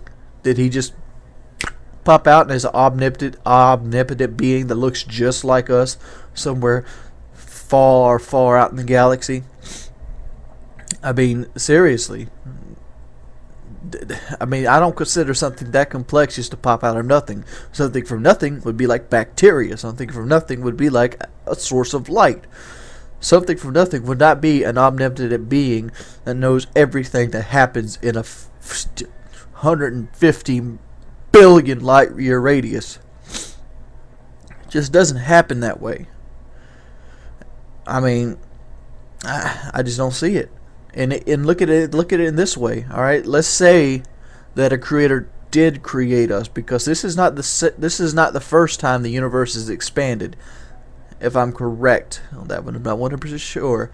I'm pretty sure I've read somewhere this is not the first time the universe is expanded. It expands out, and then it goes back into a little point, and then expands out again. It's like a big old accordion. Alright, so let's say a creator created this, and we're in the middle of a chain reaction. Okay.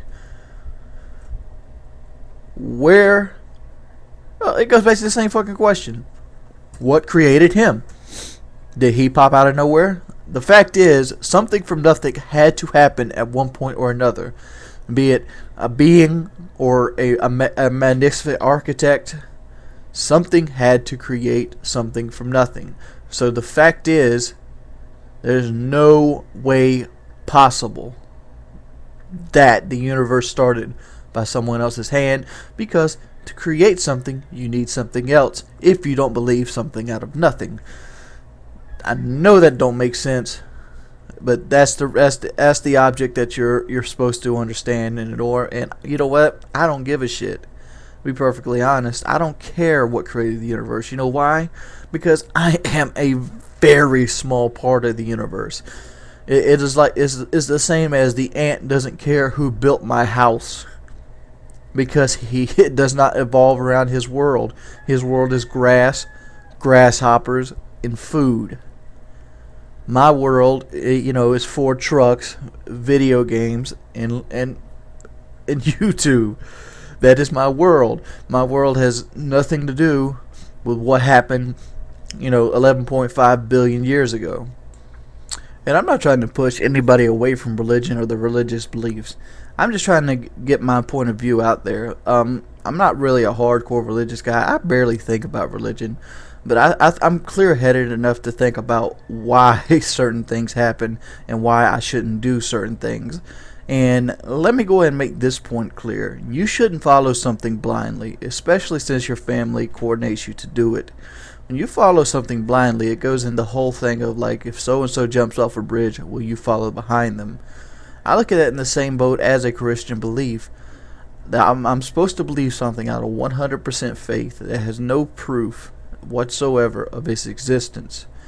And a lot of people even said that only God will know the time of the second coming. Okay, well, that pretty much sums up the fact that I have $1 million, but only I know where it's at.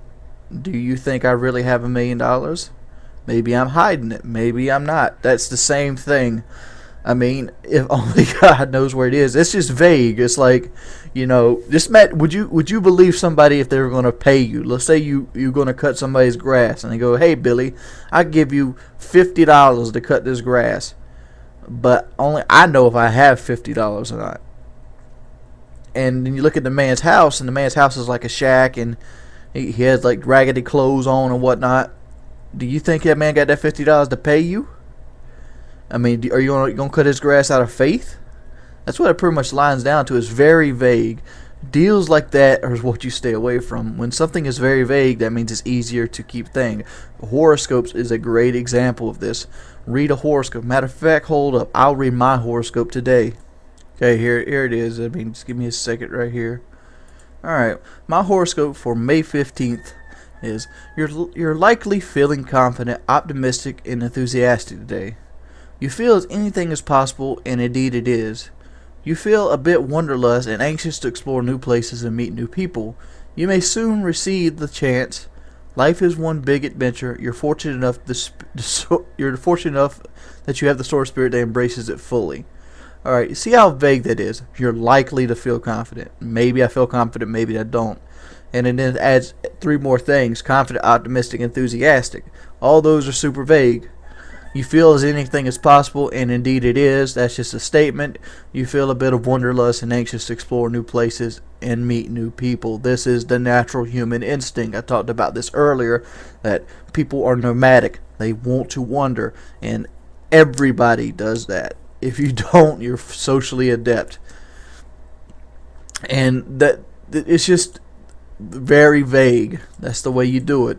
It'd be like, hey Mike, you feel bad sometimes, and you have the right to feel bad. And that's the kind of same vein that you take in, somebody telling you that, only God knows the end of time. It's really vague. Really vague, no facts, no kind of hints of facts. And it's just not very believable in the long run in that kind of deal. But it's all the same. And I wasn't making fun of like the Christian religion in general. I used it as the main example because it's the one I know the most about, and it's the one I've learned pretty much anything about in the long run, because it's the one I grew up force-fed. And I use the term force-fed because I didn't like going to church when I was little, and I was forced to go. So, force-fed. But any religion that believes in some higher power or deity is wrong. I'm going to say it. You are wrong. It's just like you telling me that 2 + 2 = 6. You're wrong. Then the fact is, I know you're wrong, you know you're wrong, but deep down inside of you, you want to be a part of something that's greater. And I know this is very egotistical to say this, and a lot of people are scared to say this, but you are wrong. Just like they used to believe a guy rode a chariot with flaming horses to pull the sun in and out of the sky, just like religion used to believe the world is flat, just like people always blow up a tale to make it seem greater. You know where dragons come from? Think about it. Look at China. What does a Chinese dragon look like? It looks like a big snake with wings, huh? Okay. What else does China have? Burmese pythons. So how many little Chinamen went and looked and seen one of these huge pythons, and they go back to tell their village, and they be like, "Ooh, it has wings," trying to make it seem like it's a monster. How many people at sea seen huge whales and wanted to say they were, leviathans, big old krakens that will take your ship under? How many people were scared of the horizon?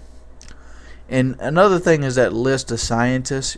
Every time you bring up religion, you get a list of scientists that believed in God. Yeah. How about this? Most of the notable scientists on that list believed in God when the earth was flat. I'm just proving my point. Through times and through knowledge that you have to grow and adjust. The difference between science and religion is religion changes every time it's proven wrong, whereas religion makes up magic every time it's proven wrong. Let's go ahead and think about what religion is in a whole. Let's talk about the Christian religion again here. Alright? You have a 600-year-old man capable of building a boat by himself to house 6 people and 2 of every animal in the world, which is 10 million species. 600 years old now. You have an invisible man that lives in the sky that loves us all, but is ready to take our bodies and throw them around the world and waste and cast us out in the hell as soon as we disagree with anything he says. Sounds like a spiteful father to me. Where's forgiveness at? If you cannot, seriously, I was born in the age before forgiveness was even allowed. Tough shit for me, I guess. It's just stupid. It's nitpicky. Religion was designed to basically explain the unexplainable. And I forgot who said it, but somebody said, every time you look at somebody else's religion and disprove their God against yours, you know why I disprove your God. And that's the truth. Because you can have any kind of religion or debate you want. If you look at the Greeks and you go, well, Zeus isn't the king of gods, my God is the king of kings. The same thing could be said back to you. And there's so many loopholes. For Christ's sake, they never even found Jerusalem. Not Jerusalem, fucking Nazareth. The place that Jesus was born never existed. I'm done. I know there's a place called Nazareth now, but that was not but that place is just named to try to cover that up. Read the Bible, talk about the hill of Nazareth, talk about the temple that doesn't exist, talk about everything. At least Homer's Troy actually did exist.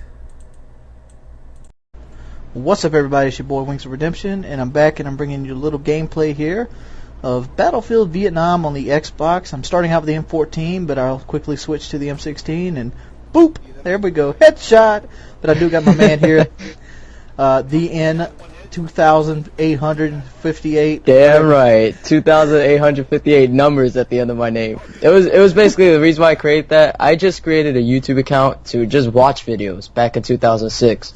But then in 2009 I started making videos, and it was too late before I realized. I realized that, oh shit, my name is too long. Maybe people might not remember it, but it was too late because my channel was already growing. Yeah, so. I'm the same way. I picked my username, Wings of Redemption, 2 years before I even started the YouTube channel. Yeah, but people can remember that. It's really easy. Yeah. Wings of Redemption, and you spelled everything correct. You know, without like 2 I's, 3 X's, and a Z in the middle. You know. Correct spelling is something I take pride in. Yeah, definitely. And also people remember it that way. It's so easy. Like mine's they like, if you go on YouTube right now and you search, the search won't come up VN004500. It'll come up VN04500. Alright. And some other dude comes up. Now here's the real question. Why do you think Battlefield never catches on YouTube? I don't know. It's a lot of people. They always say that they would prefer Call of Duty because of the fast pace variety, like the fast-paced type of game that it is, compared to Battlefield, because they say Battlefield is much slower paced. And also probably the games come out too long, 24 minutes, and it's hard to really cut it down to something that actually makes sense. Like with Call of Duty, you have a beginning to the end a lot of times because the games are just 10 to 15 minutes. But with Battlefield, it's usually 15 to 20 minutes, sometimes even 30 minutes. So that might be the reason. Or 45 minutes.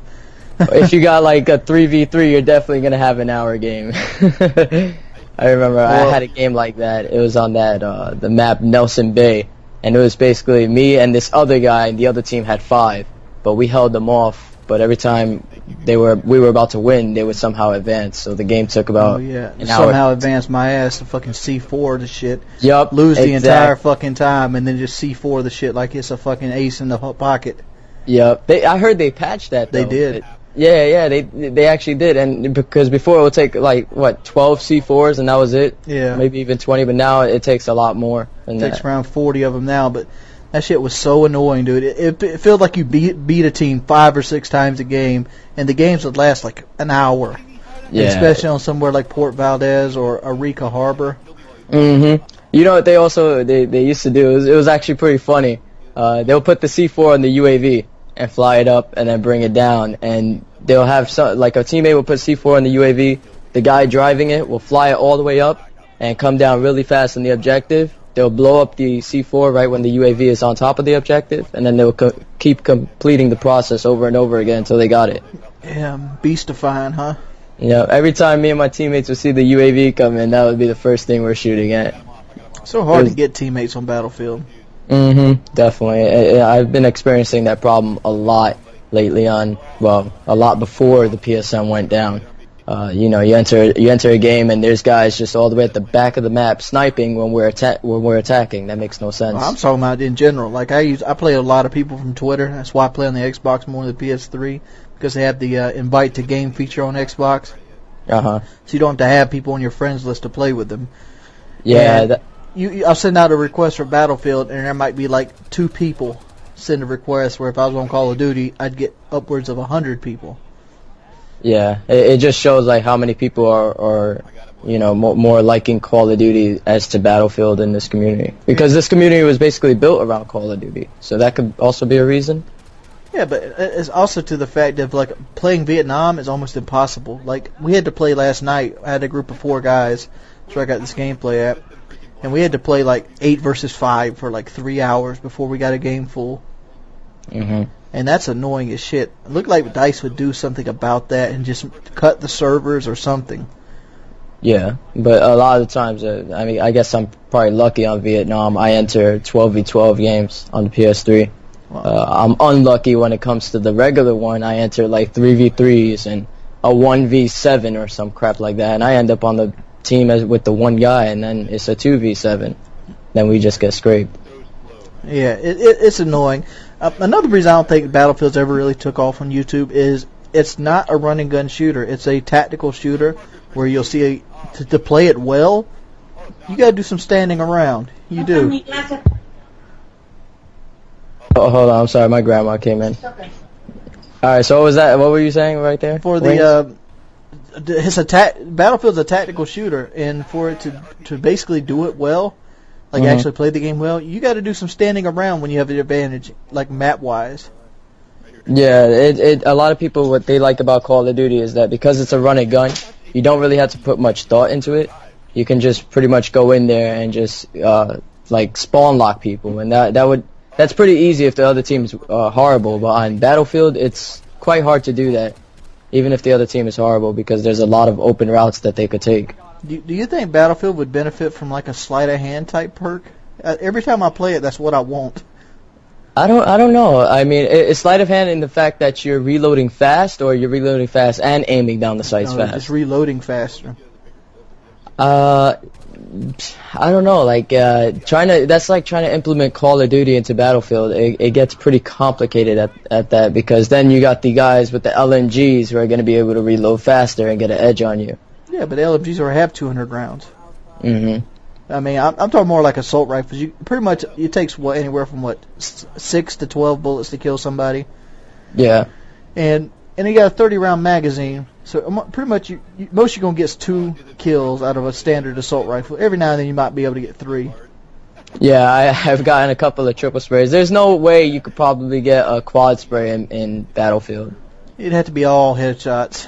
Yeah, and it has to be an LMG in my opinion. Mm-hmm. Because the most I've got is a triple spray with M16. But like you see in like the gameplay that's going down right here, I'm pretty much posted up at this point because I'm playing defense. And I want to say this is the not Pubai Valley, it's the Kalso Temple.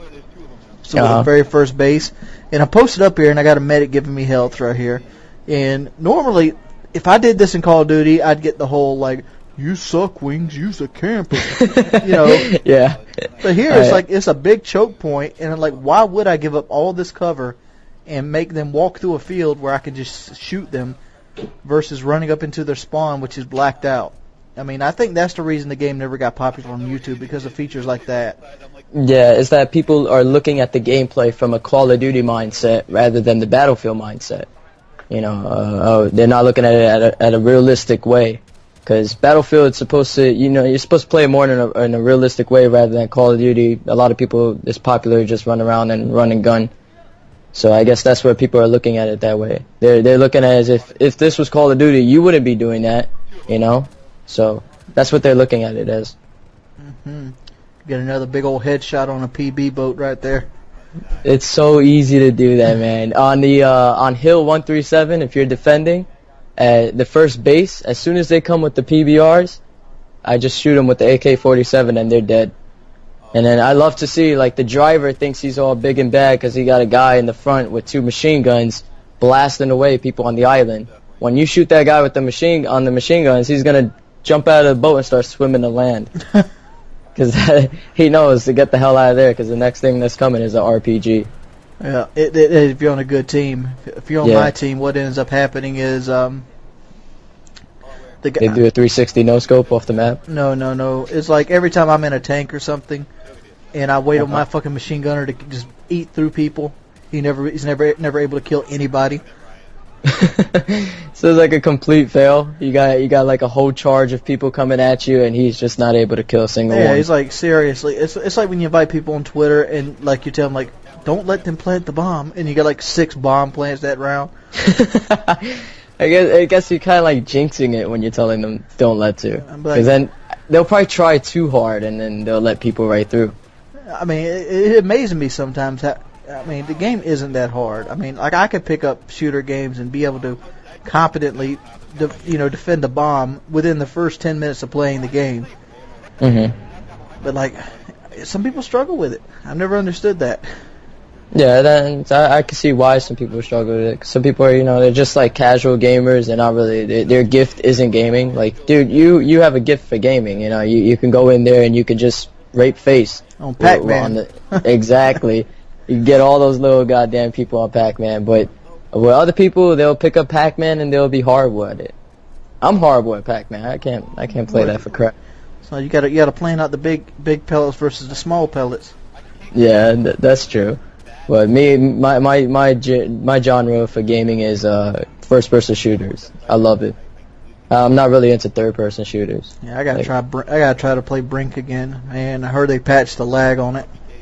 Yeah, I heard reviews for Brink and it didn't sound too good. It isn't too good, at least what I've played of it so far. Do you think that they'll be able to patch it? They said they have patched, and I gotta get back on it and try it again. Like, have you seen any of my Brink gameplay? Not yet. I haven't even looked for gameplay. I haven't looked for any Brink gameplay yet. You'll see some of the laggiest shit you ever witnessed in your life. It doesn't have dedicated servers, I'm guessing then. No, it doesn't have dedicated servers, and it's got like a network code error, or like an error in the coding of the network. Just plays really laggy. It's like a 1 bar on the PS. Well, it's like a 1 bar on Black Ops. Wow, that's insane. And it has the PS3 lag. You know how the PS3 has that unique lag where like yeah. you go forward and it'll push you back. Oh yeah, I definitely know that. That happens sometimes in Battlefield. Like it'll have a little lag spike. Yeah, I'm noticed only the PS3 has that. It's like a unique lag, and that's pretty much all Brink is. Wow, a lot of people they said that they have that issue on Battlefield 1943. Like not only can they not connect to the EA servers, but when they play, it's extremely laggy. One thing I've always wondered about 1943 is why does the Japanese side get a Car 98 instead of an Arasaka? They said for like balancing issues or something like that, but you know I don't understand that either. Issues. Yeah, they didn't want to use an Arasaka because they wouldn't be able to balance it more easy the way they did with the Car 98.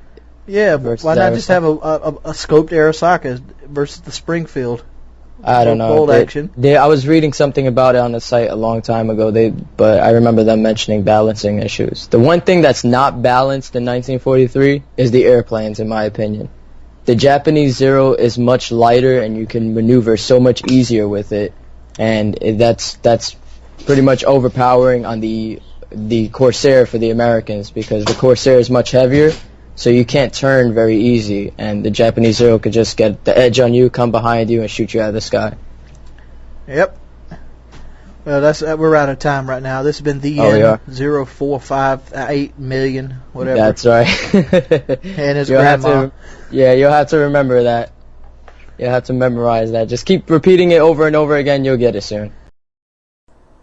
What's up, guys? It's probably one of the best Nuketown Domination games you'll probably ever see. So enjoy it. And I know these players are not fucking all-stars. If you want to see somebody, you know, play great players, go watch the MLG stream. That's all I can tell you.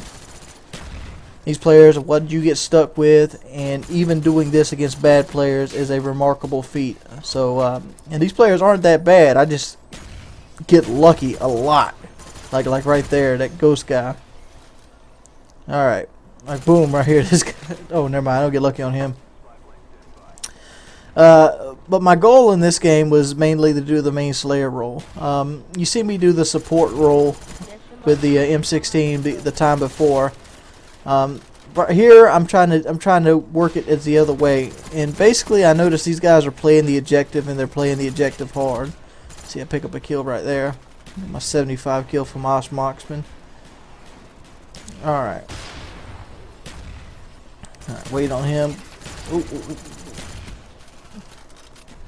Sleight of hand is... the FAMAS is such a good weapon. Look at that. Right there's another lucky thing. I caught him reloading. Look at this guy. I can't hit this guy. Watch this. What? What? Give me my helicopter. That's what I want. Alright, so I end up getting killed, but I get my helicopter. Here we go. Bloop. And we're starting up the napalms. And look at this. Look at, doesn't this shit right here always happen? Somebody throws a picture perfect grenade and I end up killing myself with my own napalm. How does that happen? It seems like that happens all the time to me. Alright. So let's keep it going. You'll see me come back to this car time and time again, mainly because it was working so efficiently. These guys were just pouring into the B flag. They wanted it bad. Their entire team was playing the objective. And I just happened to be killing a lot of them. And that's exactly what I was doing. I was just killing a lot of them. Oh man, dude, I've almost already deciphered that I won't be able to hold a 5 KD in War God, mainly because it's already dropped down to like a 2.5, and like right before I got off to do this commentary, I lost a headquarters game by like 5 points where I had 6 captures on it, and it's ridiculous, dude. I mean, you get stuck with the teams get so the teams themselves get put so lopsided. For example, oh man, the example of the team I was on, it was like 6 5th prestiges versus me and a bunch of no prestiges. There we go. Like this game, I was just lucking out the entire time. There we go. Oh yeah.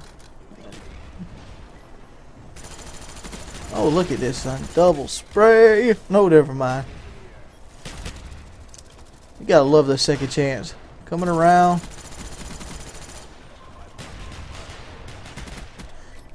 Oh, gotta get the hell out of Dodge there. Was that a quad feed? I don't know, it might have been. Alright, go around here, pick him off, get my napalm. And there's another napalm strike, but that napalm is so good on this right here. Alright, let's do this again. There we go. Oh, when I get picked off, but it's all gravy. Level 19. Remember that. Alright. Waste a whole clip right there. I'm fighting my way back toward that car. It's just like it's been pretty basic up to this point what I'm actually doing. There we go. Oh yeah. There's my spy plane. What is this? There's 4. And I'm out of bullets now. Oh, no, never mind. There's the napalm. I gotta find a gun of some sort here. Oh, we'll get another triple. What do we got here? Oh, let's chase this guy down. Oh, but he's got an AUG. I don't remember if I do anything with this. Yes, I do. There we go. Another helicopter. Alright. Oh, that was a nice transition though. You see that? Alright, another whirlybird coming in. These choppers are good if you can get them continuously like this. It's like it's a continuously getting kills. Oh man, there's a bad life. I mean, I'm trying to do play-by-play commentary on this game, but there's pretty much nothing to say to it. It's obviously I'm doing the same things over and over again, and I keep casting napalm on B. The gameplay strategy is there. It's just the way the traffic just happened to flow this game. A game like this is 110% luck. That's all it is. There is some slight skill variations with it, and I know some probably be in the bottom of the channel like, well, you used it for mods, you know. Well, if you want to get good games like this, you have to use a good weapon. And the FAMAS is the best weapon on the game, hands down. There we go. Boom. 15 headshots on the assault rifle. There we go. Click them off play. Look at it. Look at the spawn flip. This right here scared me to death. See, that was just some unlucky right now. The spawn just flipped. That's a natural nuke town thing. Oh man, that kid right there. He wasn't thinking right.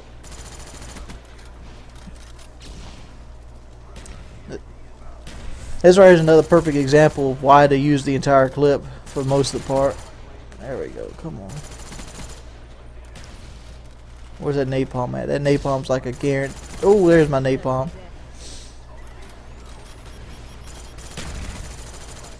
There's my helicopter too. Oh yeah. At this point in the game, I was actually on the Skype call with Chiz and Quake Beats, And I'm like, yeah, this might turn into a game. I didn't know where I was at kill-wise. I just know that I went through a lot of kill streaks already. And my kill streaks are actually getting kills. Like, the helicopter, I didn't really pay attention to what the helicopter was, but I remember it just constantly getting kills. Because I remember it got the 5 kill thing, and then they got the 15, so my attack helicopter by itself this game probably got 15 kills. And look at this, just pick up this rapid fire MPL. And I luck out a lot right here. Look at all this lucking out I do. Alright. Alright. Somehow get through there. Do it again for somehow reason. Duck behind there. This guy's out of ammo, but I luck out and kill him with my last bullet. Get his buddy there. Oh, somehow live through that. And I get backup coming. Pick his shit off. That's right there is all luck. And I switch it out for this. I probably should just. I probably could have got another kill there if I would have stayed with the MPL. That'd probably been the smarter move. But I just wanted to pick up a backup weapon and maybe get back out in the middle of the map. But lo and behold, that's not how that worked out. I'm actually looking for the guy with the red dot that was up there on the top, but I decided not to. I'm actually in like a kind of like a rush mode to try to get as many kills or put myself in a position to get as many kills as fast as possible. Look at this kid. Boom, look out there. Now they're losing B. So I'm ignoring B now. So I don't care if they take it at all, because at this point they can't beat us. They literally just can't beat us. There we go. But I'm using B as a distraction right here. Boom. There's level 20. I've leveled up a complete level in this game. Ridiculous, isn't it? And there's lack of another helicopter, but you know, it's another good, that's another strong kill. Oh, look at this. Boom, there's a double. Ah, I wish I could have got him. Yeah, this could have been a much bigger game than what it was, but this is a super strong gun-on-gun game. There we go. Ooh-wee, 3-piece and a biscuit. Oh, yeah, and I think that's the last kill I get right there. That's the end of the game. Hope you guys enjoy it. Final score was 116 with 7 to 5.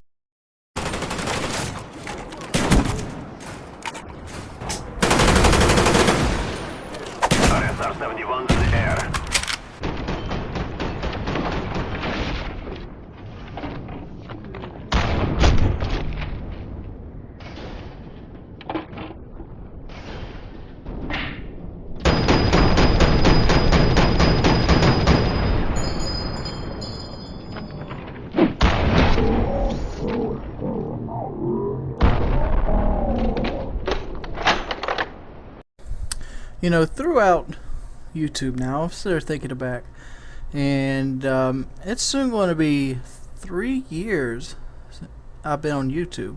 Well, no it isn't. Soon going to be 19th. Been on YouTube now at this point almost 2 years, not 3.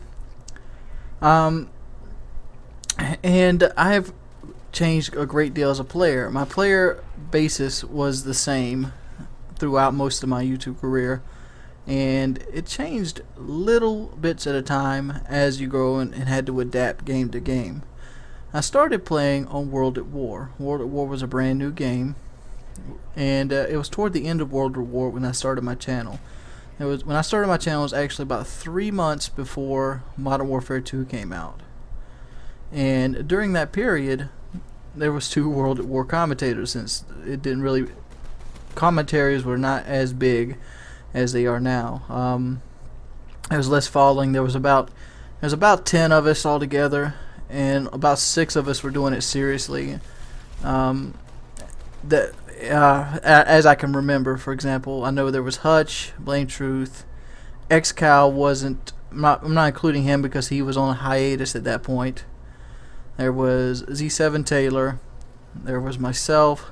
C Nanners had just gotten into it. Sam Trout, Moody. I want to say I don't even know if Moody Sweet hadn't even got into it yet. Muzzafuzza, and it might be a couple more. That was the Blade was there. Blade was around in JX23.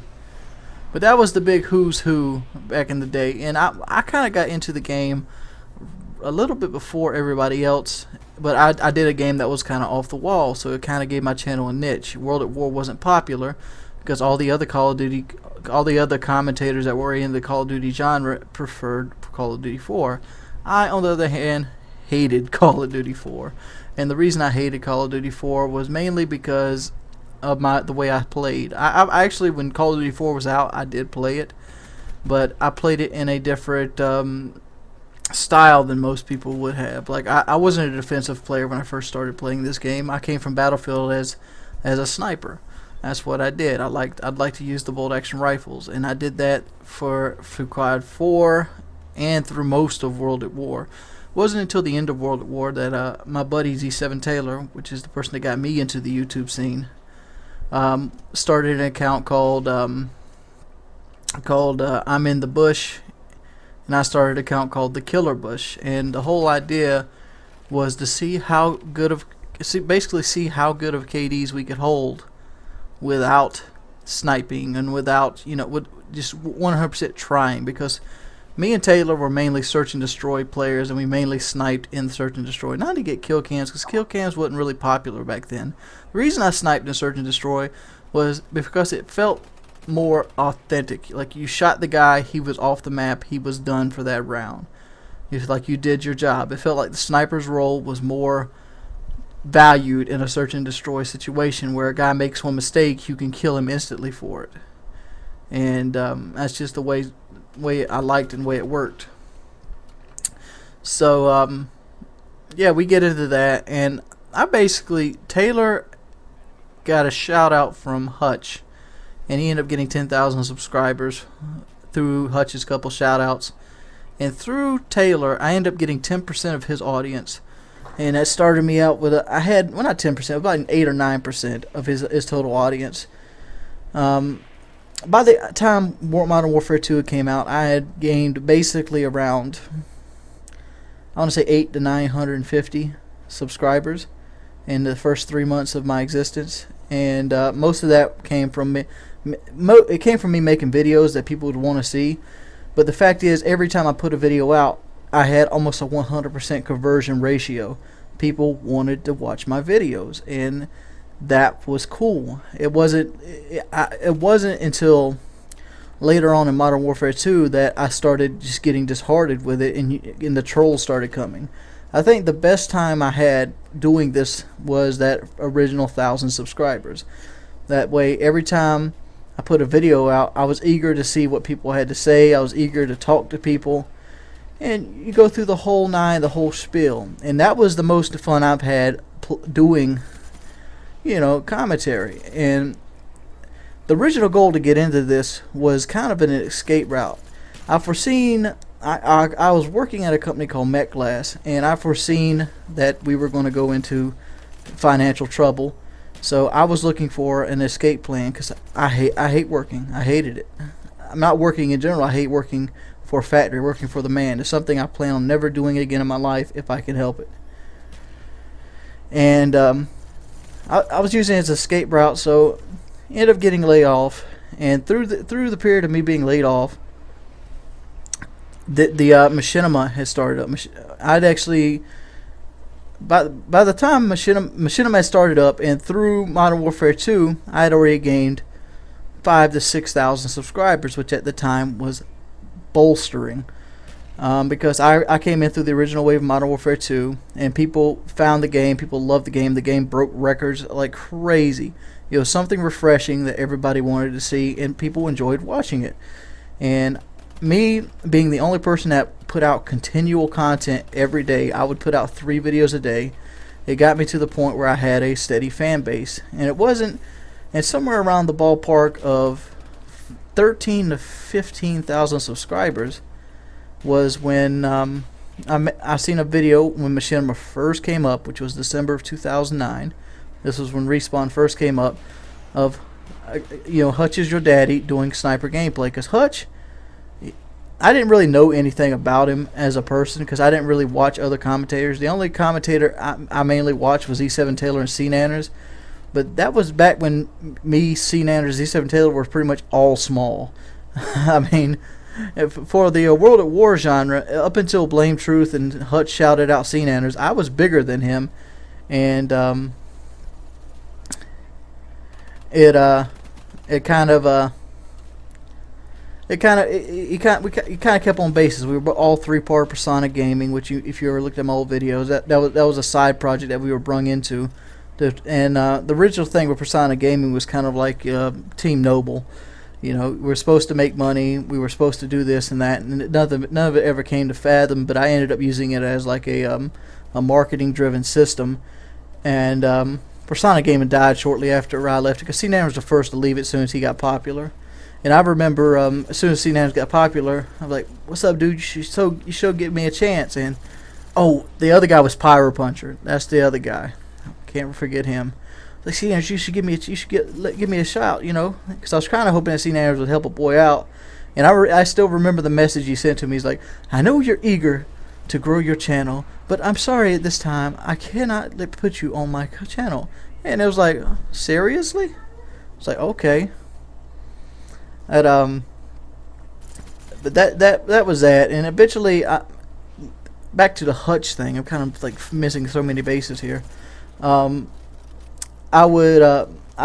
watched his video and he was giving sniping tips out, and I sniped a completely different way because I was still a sniper at this point for the most part. Like, I still constantly pulled out the bolt action rifle, and I intervention throughout the early parts of Modern Warfare 2, and I enjoyed playing with him.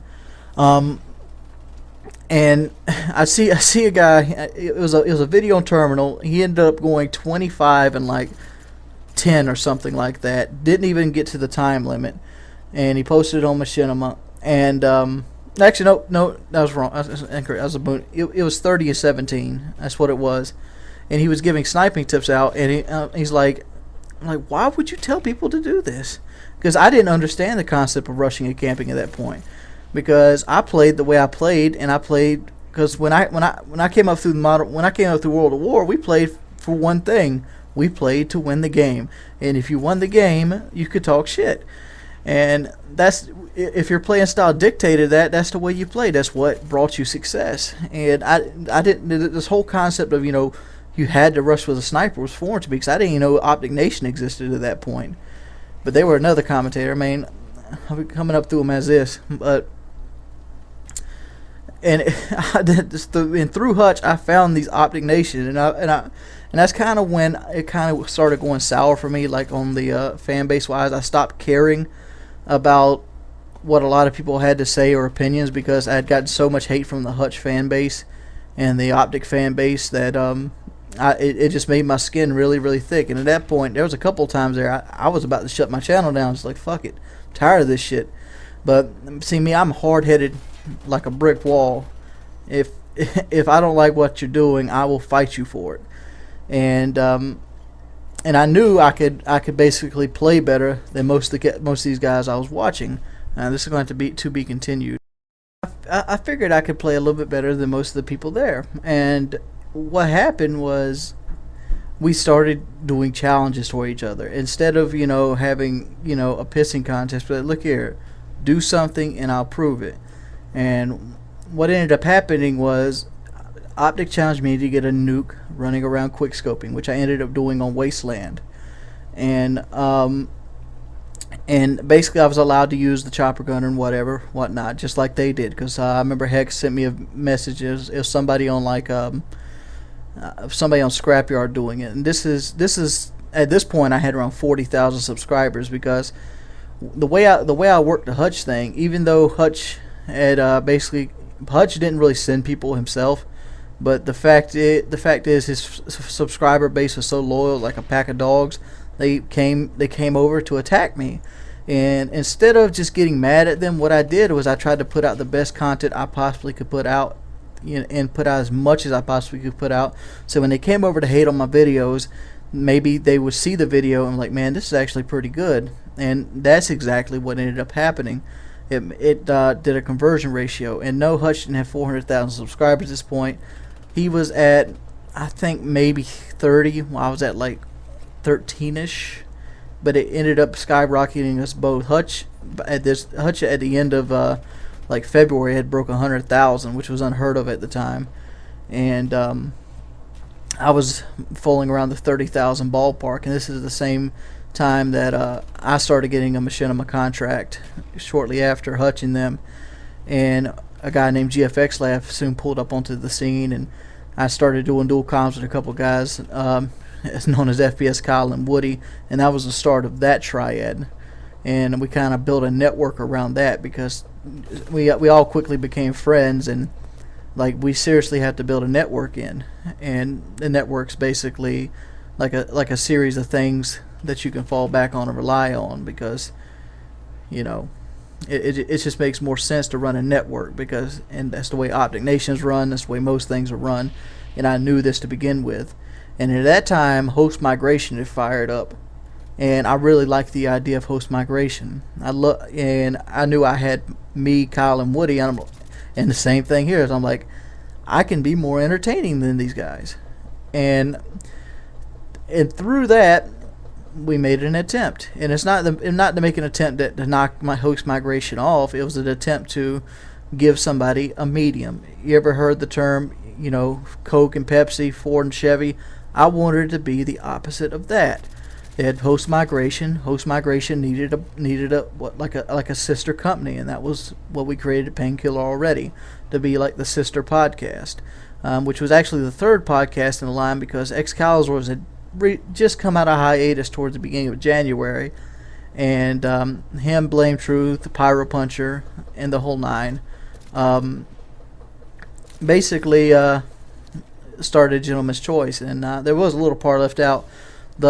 Where I went from how I went from 1,000 subs to like 4,000 or 5,000 subs was Pyro Puncher. Pyro Puncher had 10,000 subscribers, I think, 10 or 20, and yeah, I noticed he was watching my videos, and somebody pointed him out one time, and he was like, and I jokingly asked, like, won't you help me out, dude? And that was the only time I went on somebody's channel for strictly to promote my own channel, was with Pyro Puncher.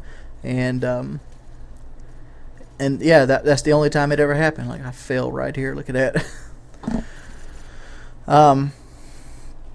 So where was I at? To create a sister company, and Painkiller Already took off, and through no efforts of our own, host migration ended up breaking up. Host migration was Hutch, C Nanners, and Trump.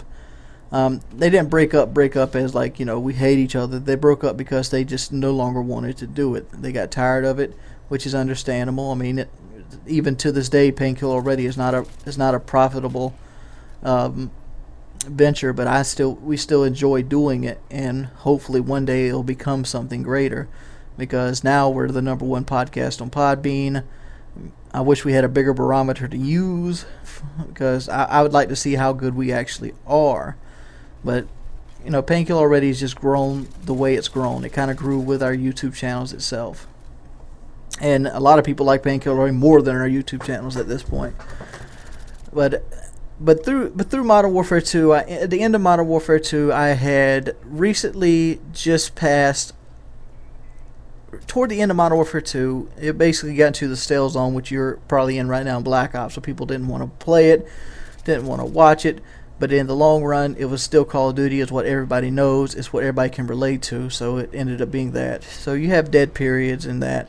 And toward the end of Modern Warfare 2, I had earned around 26 million views on Modern Warfare 2, and it around 100,000 subscribers, and that was just constantly putting up 2 or 3 videos a day. One of the things I've always told myself is I'm gonna try to put up at least 1 video a day, and even if that video is me getting on camera and saying I can't put a video up and here is why, because one thing that I've always took is you never want to be forgotten.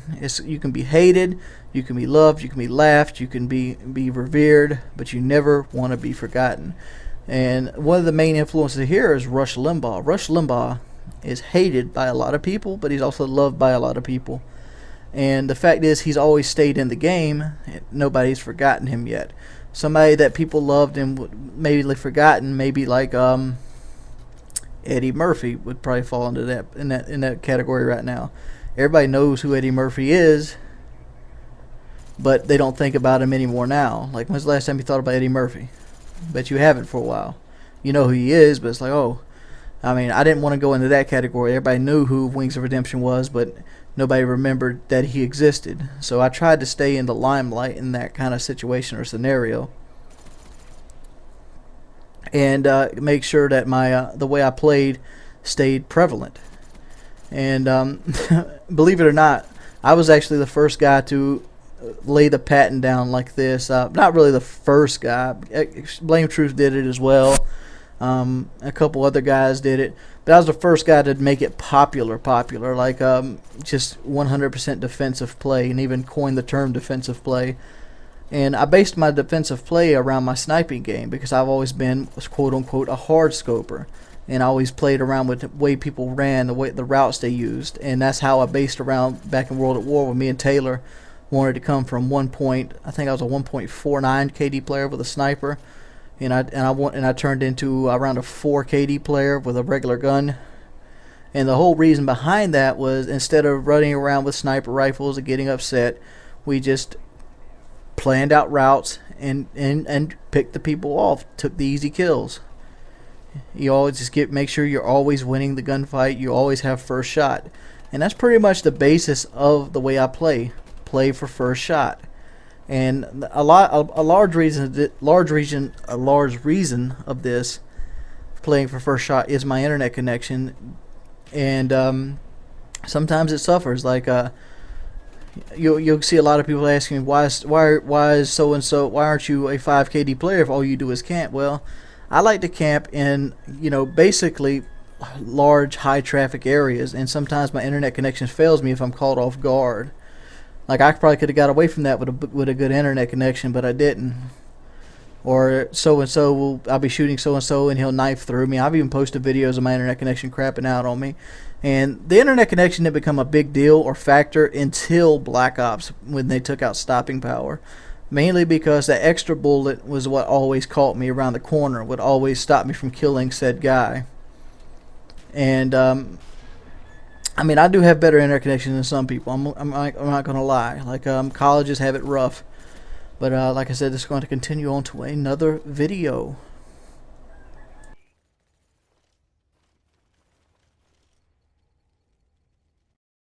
And that basically brings us to Black Ops. When Black Ops first came out, I quickly jumped on the bandwagon. I ended up getting the game early, and I got the game early through NASA 1. He got it through fisticuffs, and basically I took off to begin with. Like, one of the big concerns when Black Ops was coming out was the theater mode gonna help the little guy more than the big guy?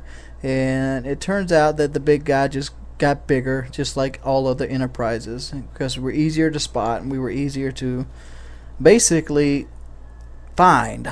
Because one of the big problems on YouTube isn't that the content sucks, it's that people find your video. I'm sure that my videos would have 100,000 views apiece if they were on the front page every time they came up. But a lot of it's just like people can't find your videos. That's why you see really good videos with like 100 views. Because YouTube is a big site.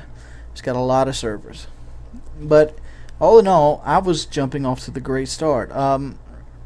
Woody pretty much won the Black Ops lottery. His channel did the best, and then it was mine, and then X-Jaws was right behind me. And what ended up happening is I got burned out on Black Ops quickly. Like, I played a lot of Black Ops because my whole goal was to be 10th prestige on both consoles, which I still haven't achieved that at this point, mainly because PSN being down and having multiple accounts on the PSN and not really caring about getting 10th anymore on the PSN. But I am maxed out on the Xbox for a while now. But I got burned out really quickly, and I kind of messed up and switched goals on my channel. Like, For example, I started playing, at that time it was probably right before Dragon Age 2 came out. I started playing Dragon Age 1 because I had started a Gamefly account. It was completely by accident. I was just looking for something else to do besides Black Ops. So when I uploaded a video, I would have something else to do, because this is the time before I actually had 2 internet connections, which was soon going to be coming up, and I started to take a more serious approach towards my gameplay in general. And I loved it. It brought me back to the days of my youth, playing Diablo 2 and playing StarCraft, campaign. I just fell in love with it instantly. I love the characters. I love the story. I wanted to hear everything about the story. I wanted to play 2 or 3 different classes. I wanted to try everything. I wanted to hear all the dialogue. I was obsessed with Dragon Age. It was one of the best RPG games I could remember playing. And besides Fallout, it's the last game in the last 10 years that I was really, really excited about playing for. There were certain games in my childhood I was really excited about when I went to play. Final Fantasy Tactics, Final Fantasy VII, games like this got me really excited when it's time to play them. It's like, oh yeah, I remember waiting to get off school to play Final Fantasy Tactics. It's exciting. It's like, yeah. And Dragon Age was like that. I couldn't wait to get gameplays done for YouTube to basically get on and be able to play Dragon Age. And I kind of switched the channel where I'm like, why not influence what I like into my own channel? But my channel primarily being a Call of Duty channel at this point, because I had tried to branch out before with Let's Plays during Modern Warfare 2 during the dry period in it, which is generally around April to probably the end of summer, which is end of summer is the dry period, right before the next Call of Duty comes out, because the hype goes from the current Call of Duty to the new Call of Duty, and it's starting to do that now with Modern Warfare 3 just being announced. And so I tried a couple Let's Plays there. I did a couple, and I actually created a channel for Let's Plays, and I did that. And I did Resident Evil, and I also did Resident Evil 2. Resident Evil 2 is the only Let's Play I ever finished, because I pretty much was able to beat that game with my eyes closed back when I was a kid. And what am I saying here? So I started putting up Dragon Age 1 gameplay and stuff like that, and it kind of hurt my channel. It hurt my channel bad. Like the guys that sub strictly for tips and shoutcasting tips and tricks for Call of Duty were leaving, and a lot of the things went away. And during that time is when basically FPS Russia started getting really popular, and during that time the giveaways started getting popular. People like Xjaws and White Boy found a niche in the YouTube system to always get their videos at the very top, and they were able to stay on top of that for at least 2 or 3 months. And this was just recently, and they jumped from they flew by me in subscribers. Now they're sitting at 3, 4, and 500,000 subscribers, or in FPS Rush's case, which he had a different demographic than those two. He's at 800,000 subscribers. And I mean, I continue to grow. Like, I'm at 235,000 subscribers now, which about 15% of my fan base actually watch my videos, but that's pretty much the norm around YouTube, unless you're certain people. And even then, those certain people, the best they're going to get is like 20-25%. And it's kind of disheartening at times to put so much effort into a channel and only see like 10% of your viewers actually watch your videos. It's a long shot from what it used to be when I had like a 99% view ratio. If I had 950 subscribers, I had 950 views, and my content has pretty much stayed the same the entire time. Like, I mean, I stayed true to my roots. I've always spoke my mind, and I think speaking my mind is what actually hurt me the most, because I'm not the most subscribed commentator online, but I will say that I am the most known commentator online. I'd go so far as say I'm up there in the ballpark of a C. Nanners and a Hutch. And the reason being is everybody might not like me and might not want to watch my videos, but a lot of people know about me, and being known is just as good as being popular, at least in my book. That's a lot of reason why serial killers do what they do, because you don't have to do something great to be famous. Like everybody knows a Ted Bundy or a John Wayne Gacy or something like that, but these are bad analogies. But because my unsubscriptions from my channel was something along the lines of 450,000. So if you count every person that's ever subscribed to me, I'd have around 600,000 subscribers myself. And a lot of that, you know, comes from people hutch and this. Some people get tired of it. Some people get tired of me spamming their inbox. But it's just the way I've always done my channel. I've always felt like if I don't put out at least 2 videos a day, I'm cheating somebody. Because at this point, one of my jobs I do for a living is playing video games. And it's a very rewarding job, and it's a very fun job. Every time I see somebody else, you know, talking about on the phone about I'd like an extra day of work or like this, and like begging somebody else for hours, I sit back and just happy that I don't have to do that. I don't have to beg somebody for hours. If I want to put work, I go out there and I do extra work. You know, I go the extra length getting an extra video out. And living like that is something I was trying to avoid, and I have actually reached that means at this point in my life where I am my own boss for the most part. I mean, nobody comes to ask me when's a video going to be out. Nobody comes and asks me what are you doing with your videos. I mean, there's different mandates and stuff like this, but for the most part, I have 100% content creative control over my channel and what it does. And I love that, and it's a great feeling. And as for a job, it's helped me branch out into other fields of work, and it took a while, but like I said, if you do what you love, the money will come, and that's exactly what happened. I've always loved video games. I've always been really good at video games. Any video game I've ever took the time to learn how to play, I've excelled at to the point where I could be recognized as one of the greatest players in said game. And it's just something I've always done and took pride in, because I've never been physically a monster. I've never been physically overpowering of another guy. It's just me. I've been good at video games. Even before I got into YouTube, I was known in my friend circle as the guy that was good at video games. And one of the main reasons I've been good at that is because I pride myself in being good at video games, and it's something that comes along with the channel.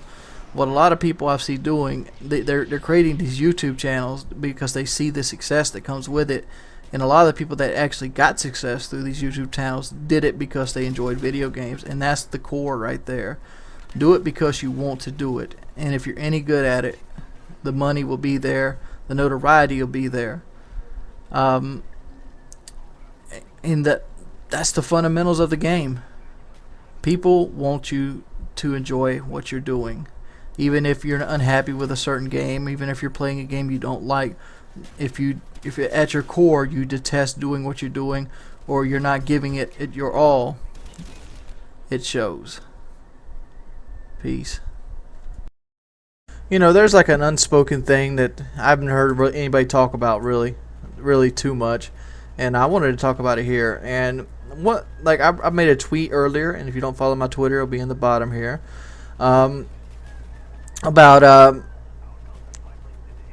how I cannot hold a 5 KD on Black Ops because of the theater mode.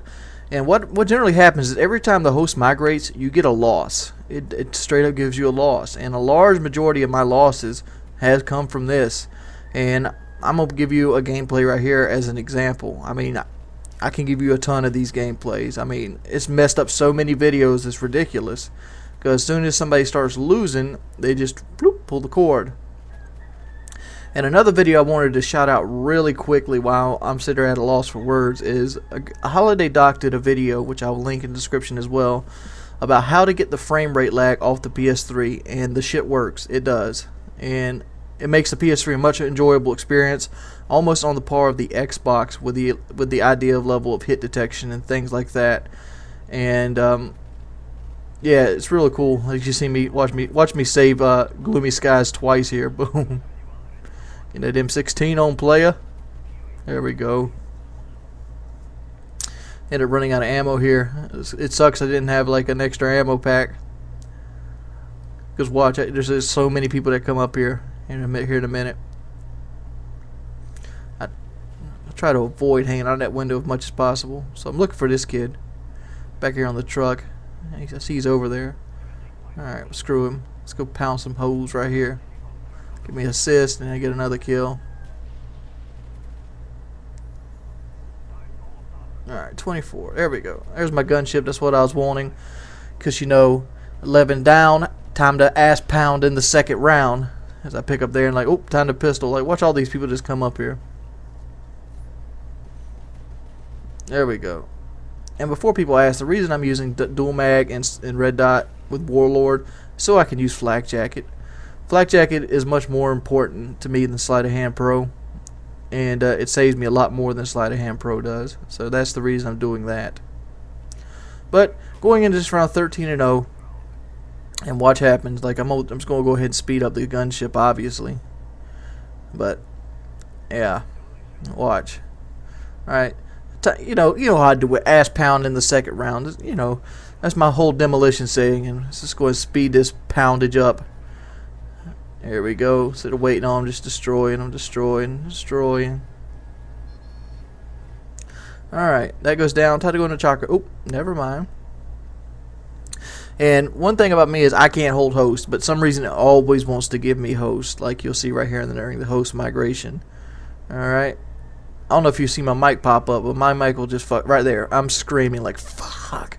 Because now I get a loss, which is obviously a fucking win. There's like 20 seconds I would have got me another win, but no, I get a loss. I don't know if they can fix this. I just want to go out there and say, what's up, guys? I want you to look at the score right here. See the guy at the bottom is 2-25. That's a plant. He is a 3 KD player that came in and shot his pistol the entire time up in the air. The other team ended up having Blackbirds, UAVs, counter UAVs, the whole nine, and still beat us. We lost by 5 points. We ended up playing 3 games with these guys, and we lost all 3. And here's another one of our losses, which I want you to point out. The reason we lost the first game was the plant. The plant ended up being on the ended up getting on their team for the next 2 games, and he played as well as he possibly could play, tried his hardest. Thus, reason knowing he is a plant. The guys on the other team all had 10+ win-loss ratios, and they statistically should have lost to us every time. The only reason we lost was one, a plant. In the next 2 games we had split screeners on our team that generally added up to a -40 deficit. And even then, the worst we ever lost by was 8 kills. As you can see here, this is where I said fuck it, and I pulled out my M16 and I ended up losing the first gunfight. But this kind of shit pisses me off. And then the 4th game comes around and the split screens get put on their team, and it's just my little 3-man squad. You know what they do? Take a guess. They leave because they know they were going to lose. They wouldn't even admit that we were better players. It was ridiculous. It's shit like this that just pisses me off. It's shit like this that commentators have to deal with. It's like, seriously, this game right here, I beastified on their ass. And you know, all they did is like, oh, you cam. No, I pulled out my signature weapon. I pulled out the weapon that I'm known for, 3-round burst M16. And this is what happens when I do it. I mean, I'm a good long-range shot. That's where the strength of my game comes from. And it just happened to be a long-range map. So why not use it to my advantage? It's your fault that you keep facing me on my own terms. You see me go 1 and 2 there. But the fact is, with the M16, I generally do not lose my cool whatsoever. But these guys are fakes. I want you guys to spam the shit out of them. All their names are on the front of this video and the end of this video. And just spam them. I mean, just let them know that they're pussy and I want a rematch. I want a rematch in a private match with a team of my picking. 4v4 TDM. Without all this bullshit fucking secondaries. I know I'm better than them and I want to prove it to them. Straight up.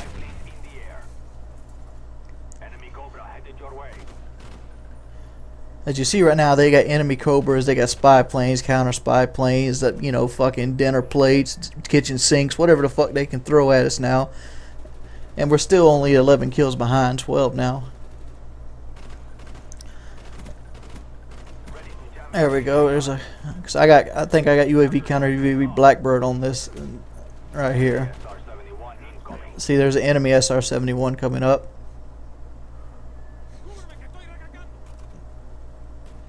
Let's see this. There we go. Boom.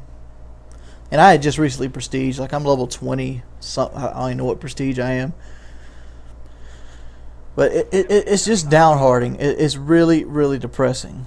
I don't have too much more to say about this game, so I'm just going to fast forward it. So you can just see the game in super fast mode. Woo! You know, there's the Blackbird. Blackbird goes up. They counter UAV it. We end up getting a guy go out in there and do it. Look at my beastifying with my M16. I'm playing my gun. That's what I'm doing. I'm playing it to its fullest strength. That sounds weird as shit though, doesn't it? Alright, switch it out. Now we're down by like 9 kills. Alright, boom. Get a pistol whipped player. Alright, we're getting slower down here, so I'm belling out right here. Wish I had a stun grenade so I could throw the chaser. So I just start running away. There, he chases me right into my buddy Pyro Band. There we go. Alright, so we're down by 4 or 5 kills now. Look at it, 69 to 75. Look at the bottom, 3 and 21, 0 and 18. That's only reason you beat us. Negative 40 difference just on the split screeners on the bottom. You suck. Well, what's up, everybody? It's your boy Wings of Redemption, and I'm bringing you a little gameplay. And this is just a kit that I was my buddy Stainville said was too good for the game, so I figured I tried it out. It's a lightweight Steady Aim Pro Marathon Pro class, and it's AK-74U with a rapid fire. You can pretty much use any submachine gun with a rapid fire at this point, but you probably want to stick with the 30 rounds, such as the Spectre, MP5K, or 74U. And the whole idea is just to shoot down the sight. The 74U obviously is the best submachine gun to use for this example, but it's a pretty fun class to play around with, and it kind of shows you how strong the rapid fire perk actually is. And I had a pretty good time here, and you see me running around. I'm actually playing with three other members of MBS, and we're kicking it old school. You don't really miss sleight of hand much when you actually get away from using it. It's kind of like the same thing as using an LMG for a while. When you first start using a light machine gun, you get that feeling that you're moving so slow. And after playing with like a M60 a couple games, just like, ooh, it's regular movement. And then you go back to some machine guns like, ooh, fast, fast, fast, fast, fast. It's just something you gotta get used to and get over with. You see, I run out of ammo there, so I had to switch to a Galil. But luckily, it's a Tiger Camo Galil, so you know Tiger Camo always gives more damage. There we go. Another assist here. The other team had no chance to begin with. This is a regular public domination with, you know, pretty much a professional team. So, well, get some picking them off here. I actually had 9 bullets left. I probably should have shot all those out. Getting my millions and millions of assists like I always do it. I was kind of hoping he would fall off. Alright, let's do this. I'm using the standard spy plane Dogs Blackbird setup, and that's so I can just keep moving. You know, the more I play this game, the less I want to use Chopper Gunner. Chopper Gunner seems to be really only super important on like TDM type game types where, you know, 3 or 4 kills from a Chopper Gunner very easily change the tide of the game. There's my doggies right there. There we go. Ooh, get knife, son! Where we at? I had a pretty good time playing this a while ago. The game's only like 6 minutes and something long because we dominated the entire time. You know, domination would be cool if they played it kind of like the Battlefield Conquest system, in the same aspect of, if you're pounding ass, you should pretty much how could I say this? If you're pounding the ass kind of like we are this game right here, the tickets should go up faster. Like every time you die, the tickets go down. You know, like Conquest. In Conquest, you have like 250 tickets. If you had the flag advantage, they start going down. You know, by however many you have the advantage on. If you have one, they do one. If you have two, they do two. And then every time you kill somebody, they lose a ticket as well. It'd be nice if Domination did the same. Every time you kill somebody, you got a ticket. That way, it would kind of speed up Domination, and in the same aspect, it gives somebody a chance that doesn't have flags. I don't know. It's probably something I could probably throw into my Domination Pro idea. For those of you who are watching this video who don't know what Domination Pro is, Domination Pro is a game type I made up back when Woody challenged me to make a new game type up. Well, he challenged everybody, and my idea was Domination Pro. What Domination Pro would basically consist of is, it'd be a 3 flag just like this. Like right now, we have all 3 flags. So if I was to die at this point, I would not be able to respawn until the other team took a flag back. This would keep people from being dominated at this point. But to offset that, we would be getting 5 points, just like headquarters, continually, however long we held the triple cap. This would kind of motivate people to triple cap and not spawn trap people on the 2 flag, thing like that. The other thing that would be added into the game is, if you have a 2 flag domination cap, there is a 5-second spawn delay for the team with the 2 flags. That gives the other team, if they're weaker, a chance to basically come back and capture a B flag or something like that. So it's kind of like War. You remember War in Black Ops, and you go into the second round, and you were down a flag. You got that 3-second spawn delay. If you're down 2 flags, you got the 5-second. Kind of like that. It didn't really affect too much flow of the game, and it would spawn in waves, so you wouldn't get the entire 3 or 5-second every time. But there would be that delay in between respawning instantly, which could give somebody the ability to grab an extra flag. You see, I get my first death right there. And I think that would make the game mode more balanced in my book. I seriously do. There we go. Boom. So I finally get a 74U back, which is basically like 4 to 5 free kills, because you pretty much have the advantage. As long as you can get up on top of them and just hold the button down, you don't really have to aim. You see me go and pick the Galil up again. There we go. Get a commando with multiple attachments. But the other team's just getting destroyed. But that's the idea behind Domination Pro. It's just to make it more and more fair. I still think it's a fantastic idea, and hopefully somebody will run with it. There we go. See, 13 pounding ass, pounding ass. Look at him. He gets 2 of them right there too. Wish I was cool like that. Alrighty then. I'm sitting there spraying right now because he's shooting his grenade launchers at me. There we go. The more I play Black Ops, the more I start to like it again. I don't know why it is, because it just seems like you start getting to the point where it's like Ghost doesn't bother you. Yeah, it's annoying, especially if you play a TDM type setting, but if you play with a full team and like anything other than like headquarters, it's really not that bad. And I'm actually starting to get into search and destroy more. So you probably expect to see some search and destroy gameplay coming up soon. There we go. But the game's winding down. Some score beastified. I don't even know if I'm on the top. All I know is I had like a 28 kill run somewhere in the middle of the game, and I thought it was pretty cool, so I uploaded it. Where are we at? 34 and 3. I was on the... Look at this free-for-all comeback. Everybody asks, there's been a debate like on Painkiller already lately about what makes a good player. And I could go on a limb and say a lot of things, but most people's consensus of what makes a good player is his shot, which, being able to shoot and have accuracy is part of being a good player, but reactions, I look at it like this. Reactions are only worthwhile 1 out of 10 times people actually use them. The only time a reaction is worth anything in a first-person shooter is when you have to react on an objective and shoot 2 or 3 different people at the same time. And that's the only time reactions are worth diddly squat, because there's all kinds of scenarios that will just destroy your reaction, such as running into 2 people at the same time. You might be able to best both people in both scenarios if they were solo in both positions.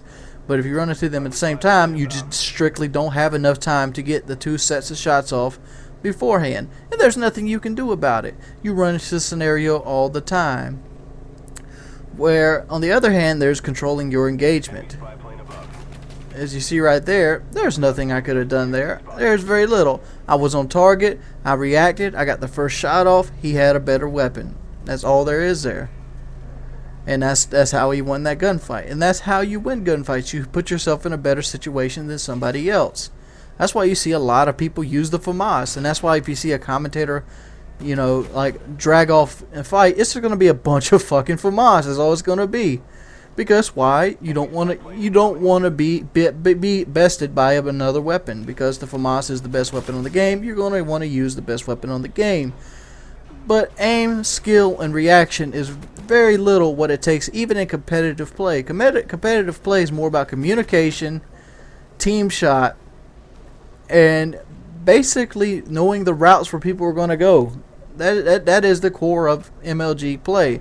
Yes, having a better shot than someone is part of it, but it's not as much as people think. People think having a good shot is all you need to be a good player. No, it's not.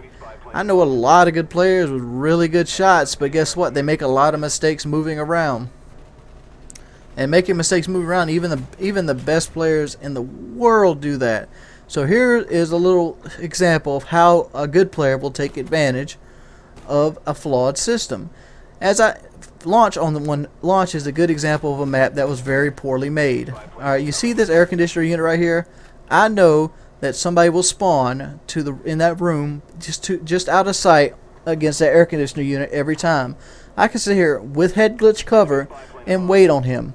I put my motion sensor to the left so I don't get snuck up onto the left, and watch me just sit here, because I know there's that one. There's a spawn on the right corner of the air conditioner which I can't see, so he'll spawn there. There he is. And now I got a blackbird. With the blackbird, it'll take me right onto the gunship. Watch. That guy got first shot, but I had better cover. And I had a more proper weapon to do. Alright, he throws a grenade. Luckily I got the blackbird. He decides to come up and around. That was a mistake. And I easily just pick up my blackbird as a consequence. There we go. Pick up, kill number 11. So I'm just going to sit here and try to run the kills out. And, eventually they'll kill me. But generally you can run your kill streaks right on up. As you notice here, I'm still, almost 6-7 kills behind, but I got a gunship in my pocket. There we go. Here comes the gunship. Gunship comes out. I take the lead based off my kill streaks. Here we go. Now you might say the gunship won me this game, which is true, but guess what? I put the gunship on in case something like this happens. If I get 11 kill streak, the gunship's there to pull my ass out of the fire. I come in the game late, very easily going to win the game. Now I'm sitting on like a 3-kill lead, and boom, there's the finals kill. That's how basically moving and knowing your situation, how players work, outbeats guns. What's up, everybody? It's your boy Wings of Redemption, and I'm going to go ahead and say that I have no clue what I'm doing here, but this is me with a couple of my friends from Team Envious and Dr. Chiz playing an MLG setting game with some public lobby trash talkers. Think they the good, think they the best, the MLG elites. Basically ran into 5 people that were playing, me and Chiz were just playing with another friend of mine, Kelly, which is a real life friend who isn't very good at all. We were playing just some regular domination, and we ran into basically a whole lobby full of shit talkers. And basically we lost a couple times, and I'm like, look here, You want to talk that trash? Why don't you face me 1v1 and I'll pick a team of mine and I'll pull a team together and we'll do some MLG settings. So they agreed to. And we ended up playing 3 games. We played 2 dominations and 1 capture the flag. This is the first domination. We ended up winning all 3 of these. And the real star of this show on this game was Stainville. And I can talk about my, game battles experience and stuff. Game battles. I usually panic too much. For some reason, I feel like I need to move more in game battles than anything else, and I really don't. And it kind of gets me off my game as a whole because I'm worried about everything. But in the long run, it really doesn't happen that way. And I'm even thinking about showing like one of the games we lost because we almost beat them one game on Summit 2v5. As you see right here, I get another quick death from that was actually a pretty good move by him. But you see Stain representing. Stain trying to get another clip for that Sparta montage. You see right here, jumping on C. I don't really know what I'm doing in an MLG setting. I'm just following the standard procedures, standard protocol, just wearing what I can wear and just trying to fill in the support role and try not to screw up. See right here, boom, I get on C and I get the C flag down. There we go. And I know this ramp right here always works, as you see right there. Somebody's always going to jump that back ramp. And since they have all 3 flags, they're either going to spawn bunk beds or ramp, and I know this, so I'm trying to keep my position. Since I don't have flak jacket, and I know these guys are willing to nade at this point, I'm going to try to stay out of the way of their grenades, so you see me constantly moving. Alright, right now I don't know if they're going to go bunk beds or bottom ramp. So I'm just kind of felling back and forth covering the C area. So they end up taking A. So that gives them that. I think right here, boom. I caught a glimpse of them out the corner of my eye before I came back. There we go. Yeah, but the story changed big time once they got to an area where they couldn't exploit bad teammates on our team. Like, if there isn't 4 kids on the team drooling on themselves, going 4 and 30, giving you 1.5 million blackbirds, the game gets a little harder. There we go. I hate to tell you, but Stainville went ape shit on this game. It's phenomenal the score he pulls on these kids. And if you want to see more Stainville gameplay, I'm actually have a video coming out by him tomorrow, and you guys should really check that out. Team Envious is the real deal, and they're the most winning team in the MLG history. If you guys aren't into MLG yet, hopefully I can go and change that, because I'm going to bring you some MLG Columbus footage, some live footage, maybe do some interviews, and I'll be heading there next weekend. I actually got to get my plane ticket ready here in a minute. Coming on.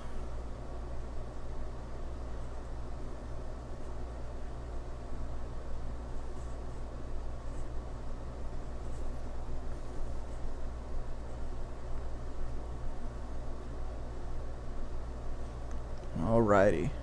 I mean, the game's kind of winding down at this point. The team has been triple capped most of the game. There's really not much to say at this point. It just kind of shows, you know, everybody's wanting to see some kind of like MLG setting gameplay from me. Well, here it is. It might not be an actual MLG legit team or a team that plays together regularly, but they do play together regularly. Yeah, but they're just a regular old public lobby stomping team. There we go, as we're taking C back right here, well, at least I am. There we go. And that's pretty much the game right there. I think there's a little bit more to do. Well, I'm gonna talk to you guys later. You can check out the team. You can check out the Envious Network listed below. If you would like to see more Team Envious gameplay, or maybe some shoutcasting by myself over some Team Envious gameplay, let me know in the comments below.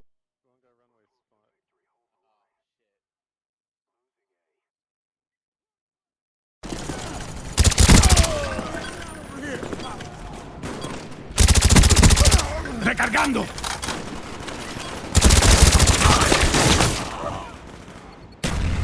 Good job. Get ready for the next round.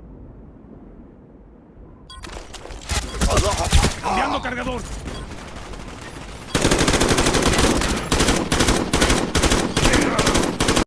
You know, a lot of things have been going through my mind recently about Call of Duty. Big shock. But one of the big things I've been continuing with lately is a second tier perk. And I've been trying to be very efficient. Alright, for very efficient, Warlord is not needed.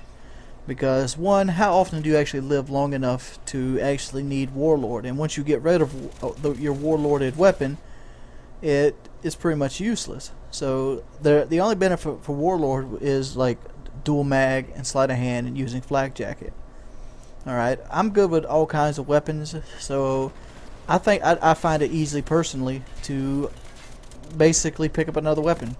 So that leaves us what? Harden. Harden is a fantastic M16 and M14 perk, and I'm gonna leave it at that. It's not a good all-around perk. Well, actually it is. It's a good all-around perk, but it's more for if you have TAC Mask Pro already. Alright, but basically it boils down to the big two. The big two is steady aim versus sleight of hand. Obviously a lot of people pick sleight of hand over steady aim, and with good reason. You know, you want the game fast paced and such. But recently since Stainville taught me the 74U with the rapid fire and the steady aim, I've been trying out on other weapons, and I haven't decided which one is actually better. On average, I have better games with steady aim than I do sleight of hand, because I find myself running into a situation where I get caught off guard more than I run into a situation where I need to be able to kill multiple people with multiple clips of ammunition. For example, how often do you actually need the fast reload on the sleight of hand? It's very rarely that you actually do need it. I mean, it's very rare, and you have to be like hardcore pushing to need it. It's nice. It feels good in the long run, but in all seriously, it's very rarely needed. I find myself caught more in sprint than I do with the multiple clip reloads. And steady aim also has the advantage of the quick knife, which is also a nice perk, because I generally can beat people with the knife and I have steady aim on, versus opposed to it.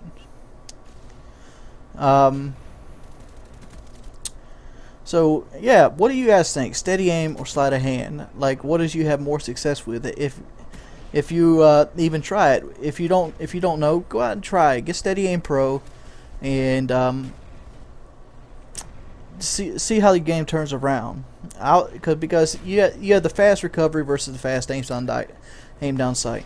Fast aim down sight is almost unneeded. It is. I mean, I guess it would work on like the FAMAS, but like if you're going FAMAS versus infield, the fast aim down sight ain't gonna help you to begin with.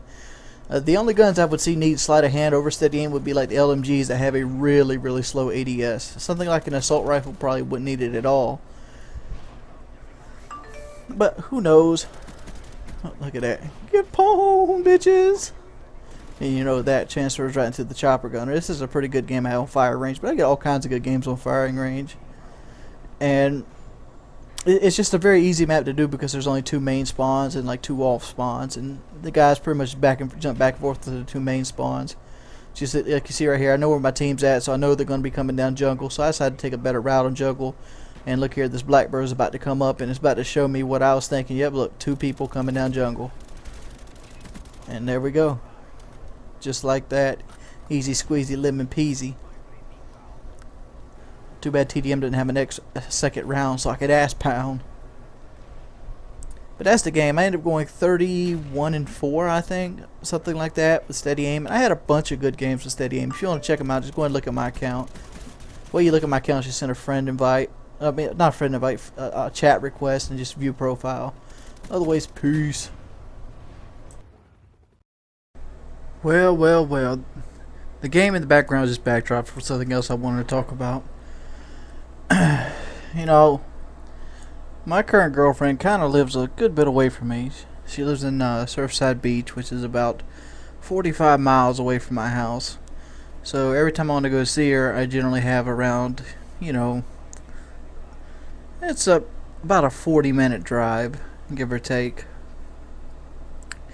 And during that period, well, the drive is almost a 100% straight line. So you pretty much you get on 544, you put it about 49 miles an hour cruise control because it's a 45 road, and you just go. The reason I go 49 miles an hour is because it's speeding, but it's not enough to actually rush your points.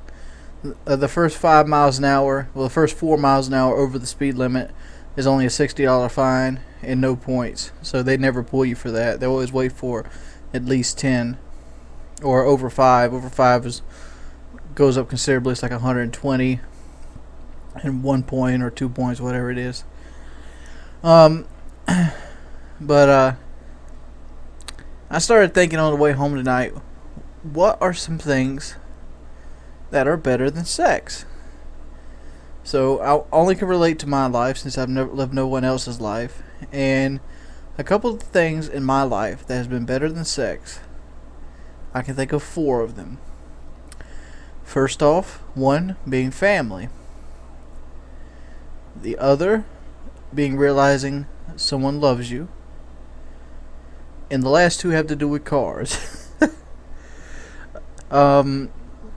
One of the greatest experiences I have is was actually the most memorable experience I probably had in my life was when I got my first car, and that feeling of freedom it gives you, that freedom where you don't have to wait on somebody else to take you somewhere, that freedom where you can hop in and drive and you're there, you can go, you turn the radio up, you put the windows down, and that's it, you're there.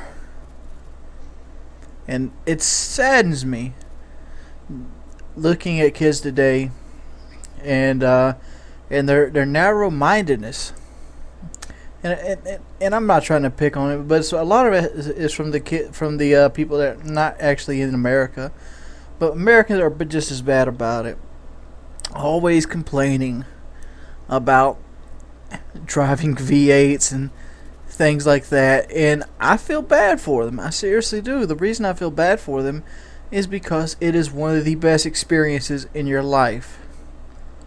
Nothing, not even sex, I know a lot of people disagree with me, but anybody that knows or have experienced it truly knows I'm telling the truth. That's why you have 75-year-old men driving drag cars at this point. That the power of a big block V8 or even a small block V8, just pushing it down, and you have 400 horsepower just going behind you, is one of the greatest experiences you'll ever have in your life. Nothing beats a V8 engine, and that's why I've always said that as long as I have the ability to walk, I will be driving a V8 engine. And that's the reason it is, there's no amount of gas I can save that will basically beat that pleasure. It won't happen. That's like asking me to replace a woman with a fleshlight. No, you're not going to do that. It's uncanny. And one thing that everybody no matter race, creed, religion, should feel in their life is to drive a supercharged V8. There's only been 2 vehicles in my life that I would ever consider even borderline powerful. But the fact is, I've had 2 cars in my life that I'd consider fast. And down here in the South, there's a saying when you have a really fast car. Well, you can do it with any car, to be honest with you. But you can't do it with any car. But a really, truly fast car, and I'm talking about a car that has to get up around 140 miles an hour, when the lines of the road become one, and you no longer have a road, when the front end of the car picks up, that's called true death. That's exactly what it is, because some people call it touching the void, sometimes it's called true death, some people call it white knuckle grip, but that is going to the brink of life itself and coming back, because at that point in time you can end your life by touching the wheel at any point, because the car will flip out of control. but at the same time, you're at the pinnacle of power. You're hurtling yourself at 140 miles an hour with only your back wheels on the ground, and it feels like you're flying.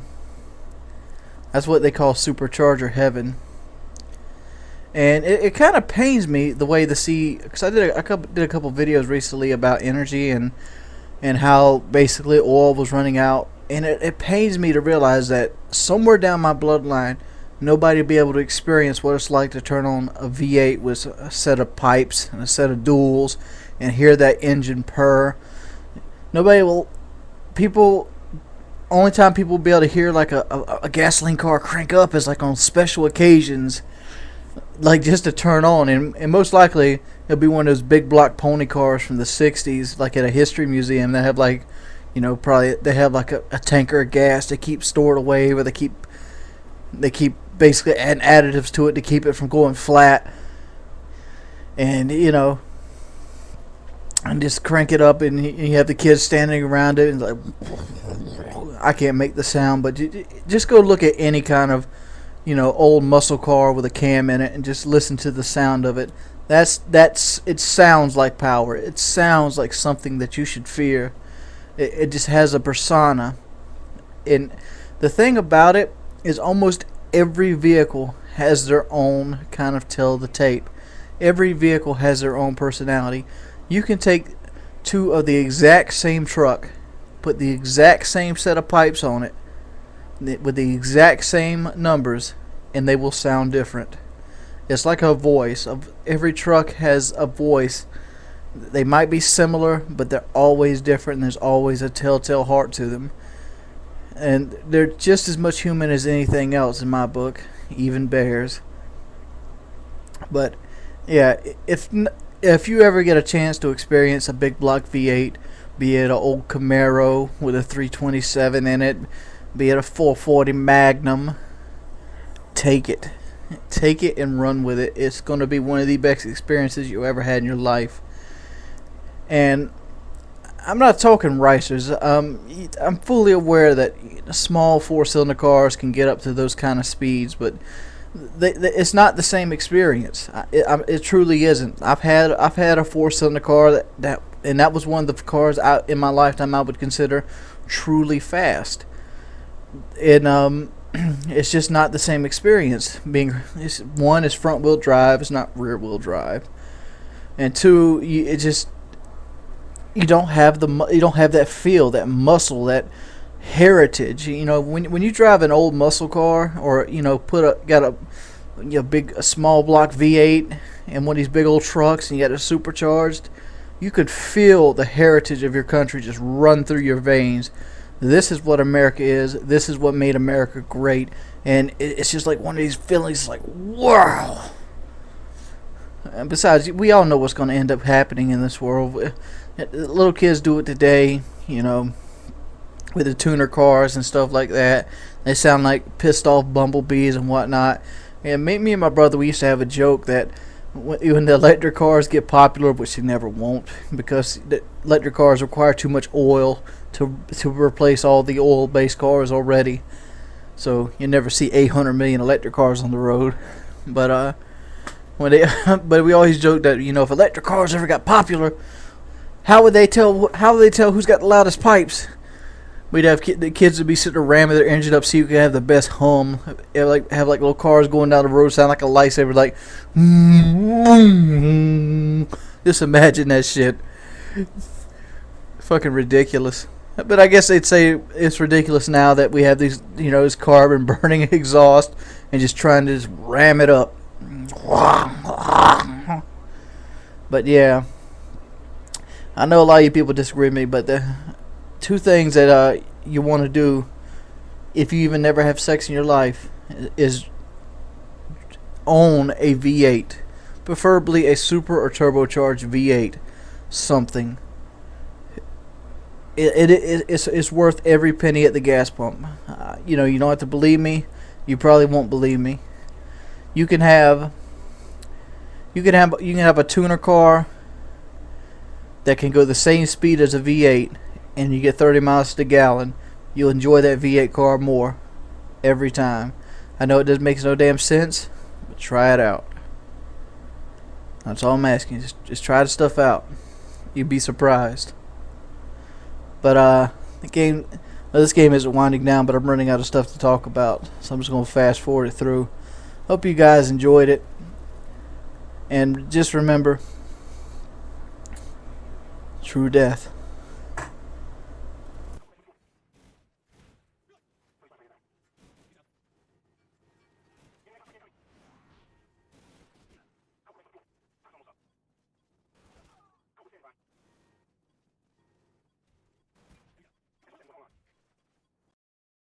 Well, what's up, guys? It's your boy Wings of Redemption here, and I'm bringing you a little gameplay that you don't see too often. You see them every now and then, and that's a 200-0 win on Cracked.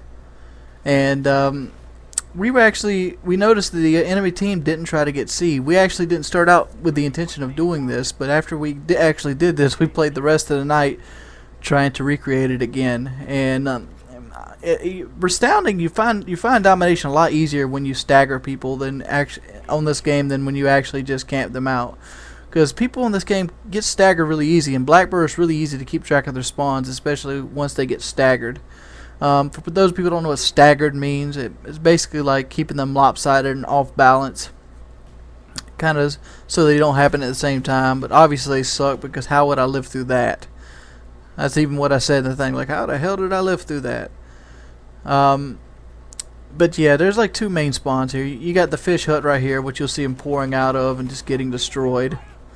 And I'm also running a little unique setup here. I'm using counter UAV, and Blimpy the attack helicopter. My boy Blimpy. I've been trying to get an attack helicopter montage going on. I don't know, just something different. But yeah, you know, Ronaldinho's got his Blackbird up already, and I don't know what these guys are doing. They get double sprayed. And there goes Blimpy the attack helicopter out.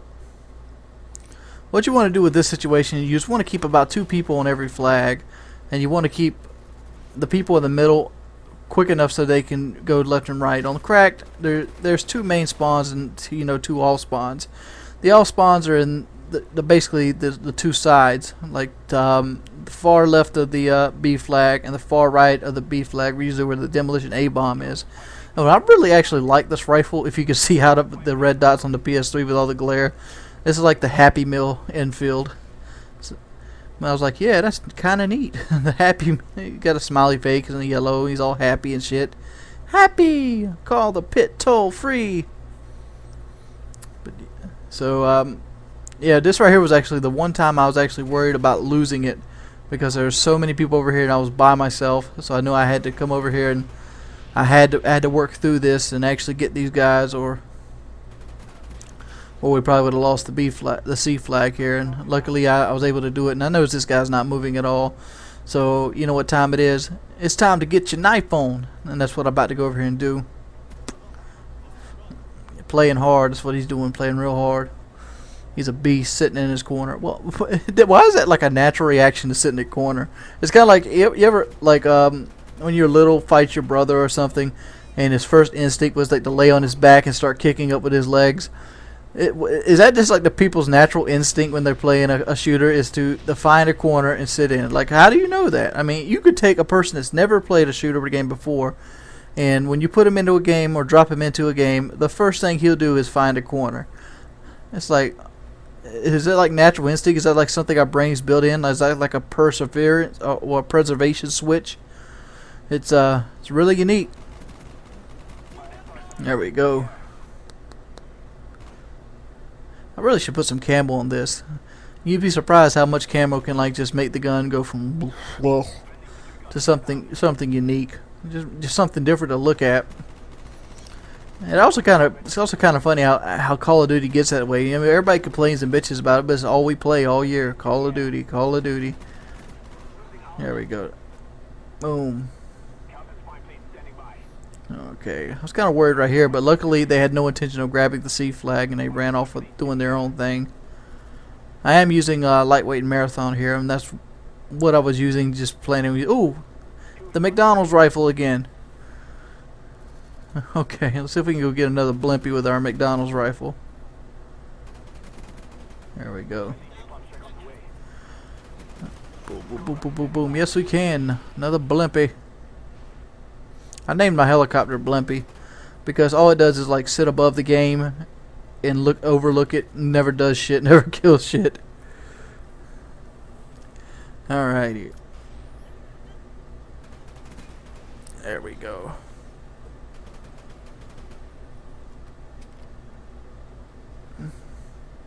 And you know, the sad part about this was actually that the attack helicopter was considered better than the previous attack helicopters because of how at the rate of fire it would kill people. I kind of wish it would act kind of more of like the attack helicopter from COD 4 or even the attack helicopter from Modern Warfare 2. What I never understood about the attack helicopter from Modern Warfare 2 is why did they feel the need to make its gun worse than the Harriers? It was a 7 kill streak, but it had a weapon that you actually could survive, and why the hell would somebody put this on this shit? ACOG RPK. But it had a weapon that you could survive, and I always thought that was weird. I was like, why would you do that? I ended up actually going to the attack helicopter more toward the end of Modern Warfare 2, mainly because the Harrier started giving me a headache. Knife! Sit down! And there we go. I think, oh we're not quite done yet, but the game's winding down, and these guys are getting mated. They're getting slapped around like they were in the honeymooners. Go ahead and put Blimpy out there in case he needs to protect C. Alright, so notice the red dot back here, but this is 200 gameplay. Not exactly facing the best of people, but whatever. Okay, you guys want to see this? This is obviously what you guys want to see. You get to watch this shit in all its glory. This is a free-for-all, which I won 7 of these in a row before I gave up because they're boring as shit because they last 10 minutes apiece. And it kind of proves the point on the video you guys always want to fucking hate on. I can't fucking stand people that want to hate. Seriously, it gets on my nerves. I put over 100 videos out a fucking month, and all motherfuckers want to do is hate and criticize the way you play.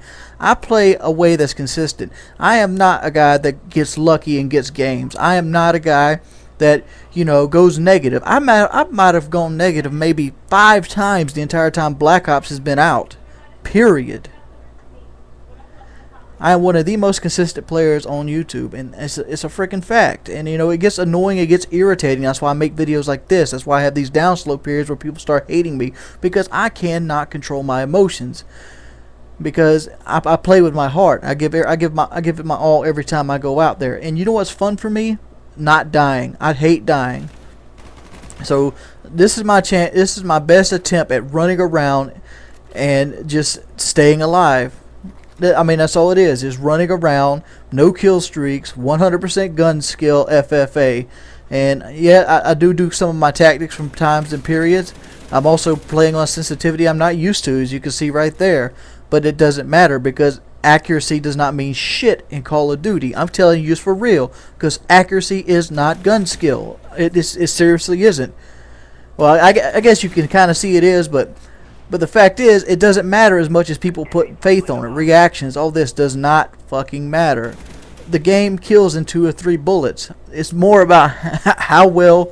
It's more about what gun you're holding, and to be realistically, as you can see right there, like, that's all it is. The only advantage I have is my motion sensor and Ninja.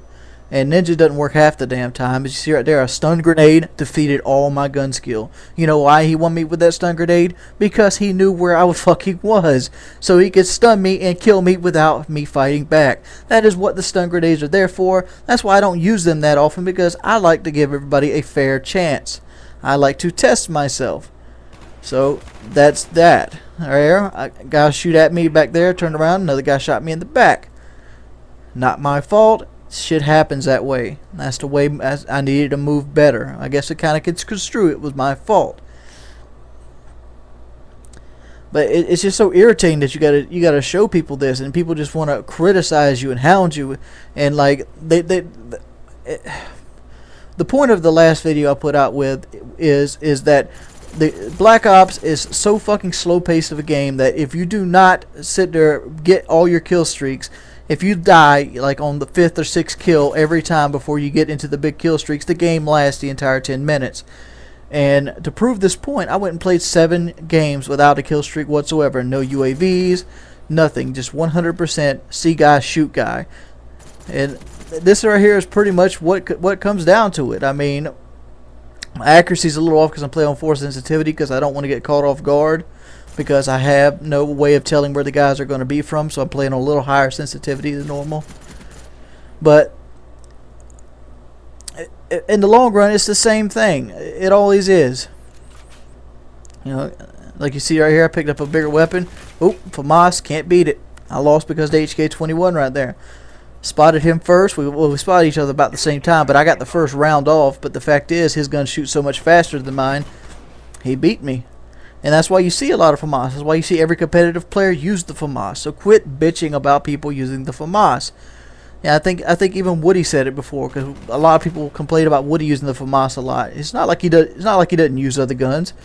Just most of the time when a good game happens, it's because he has the FAMAS on. I mean, I'm not trying to call Woody out on this or nothing. He's just the first person that popped in my head as an example, because I'm in the same way. Most of the time I get really, really strong games, FAMAS is pretty much the root cause of it, because it is the only weapon on the game with stopping power. If they were to bring stopping power right back now, it would change the FAMAS nothing, because the FAMAS would not benefit from stopping power, kind of like the Walther 2000 on fucking Modern Warfare 2.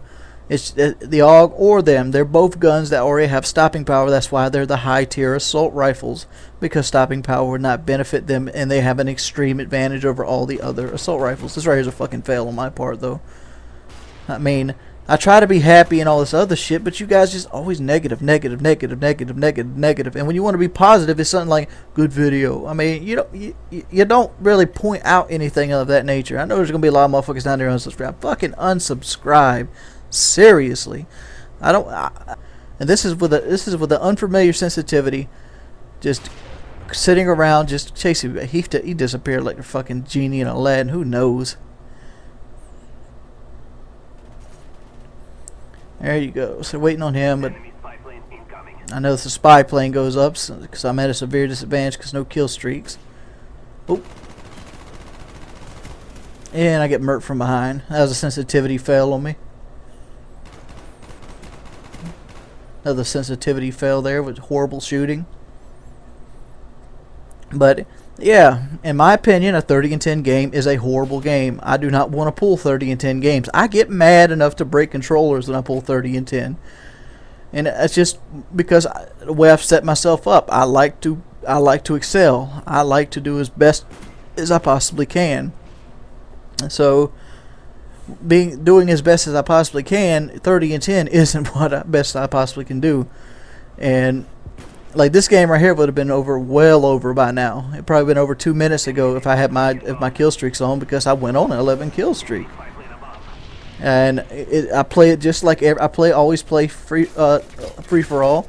I might play a little bit more conservative with the motion sensor if I have kill streaks on, but that's because I want the game to be over within 3 or 4 minutes. And, you know, to basically show you a tactic that works, just like the launch tactic. People criticize the launch tactic, called it camping. That ain't camping, son. That's winning the fucking game. That's what that is. That's winning the fucking game. But my channel is not about having fun. My channel is about doing well. My channel is about winning. My channel is about destroying the opposition. My channel is about beating people over the head with their freaking gun skill and making them realize they're fucking worthless. My channel is about making motherfuckers leave the game. That's what my channel is about. My channel is about pure domination. And it always has been. That's why you don't see me play a lot of Ground War, because Ground War is a freaking joke. Anybody and a mama can get a 5 KD on Ground War. All it takes is hardline and napalm strike and a good camping spot. That's all it takes. I mean, I'm dead serious. That is all it fucking takes. You ever use napalm on a Ground War? It's fucking overpowered. Doesn't even matter. You can go with napalm, Blackbird, chopper gun, you good. You good, player. But the game's running down here. The last minute or so, I'm just walking around trying to find somebody to kill because I have no clue where they're at. And this guy right here, I kind of failed on him. I don't read him well. And I'm also getting shot from somebody else. So I get cleaned up there. But comment, rate, subscribe, whatever you want to do at the bottom. I'm just getting annoyed.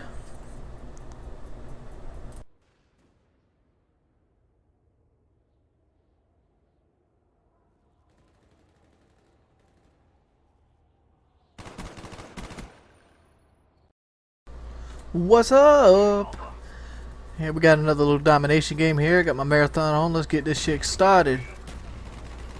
Got a hip fire all day. One thing I've noticed with the lightweight marathon setup on domination is that when you basically cut people off, and if you can win your gunfights, it makes the B flag really easy to capture instead of actually sitting back on it. Alright. I'm kind of scared to push this door right here. The reason I'm scared to push this door is because I know they spawn to the left, right, and middle of that outside area, and there's virtually no cover. But luckily for me, I'm going to get a blast of the shotgun right to the face here in a minute. Right there. Get that Spaz 12 on me.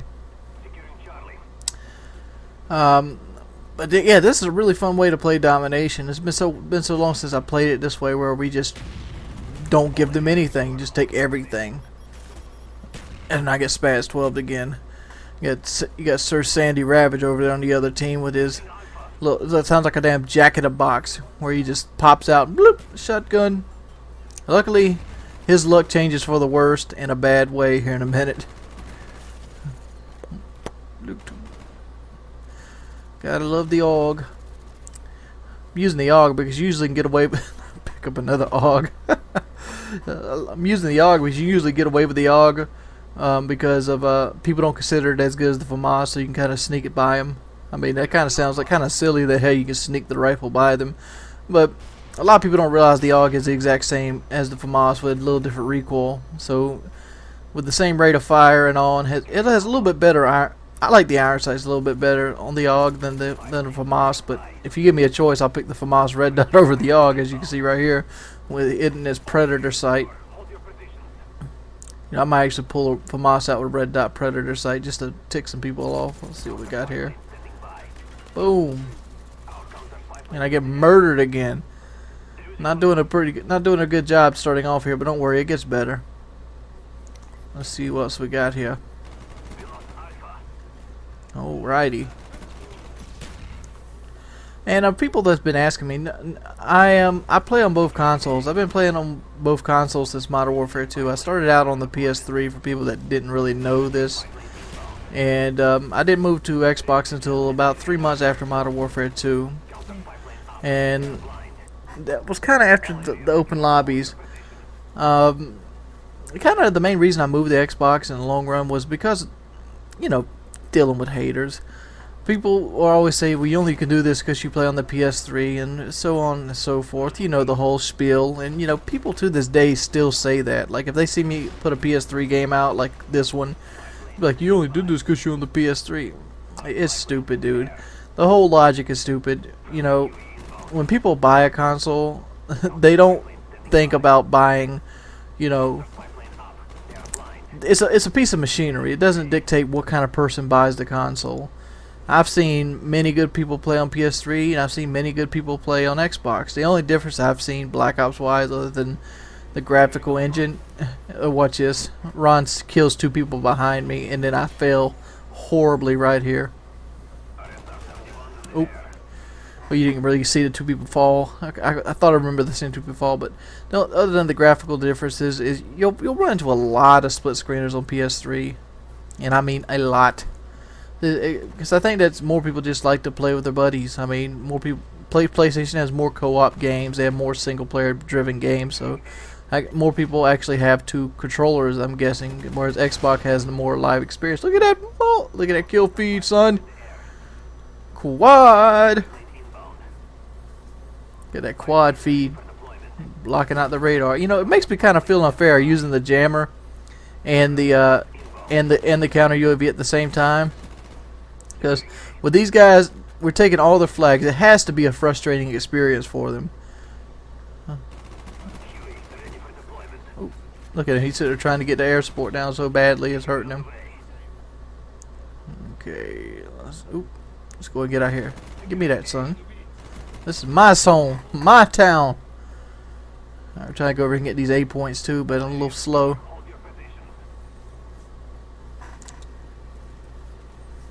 Oh yeah, you know what? You know about time it is too. It's about time for that chopper gunner. This guy right here leaves the game. I could have swore somebody came in there. Y'all know. Somebody go back and look, cause maybe I'm just like seeing things hallucinating. There's only 2 people left now. Let's see this.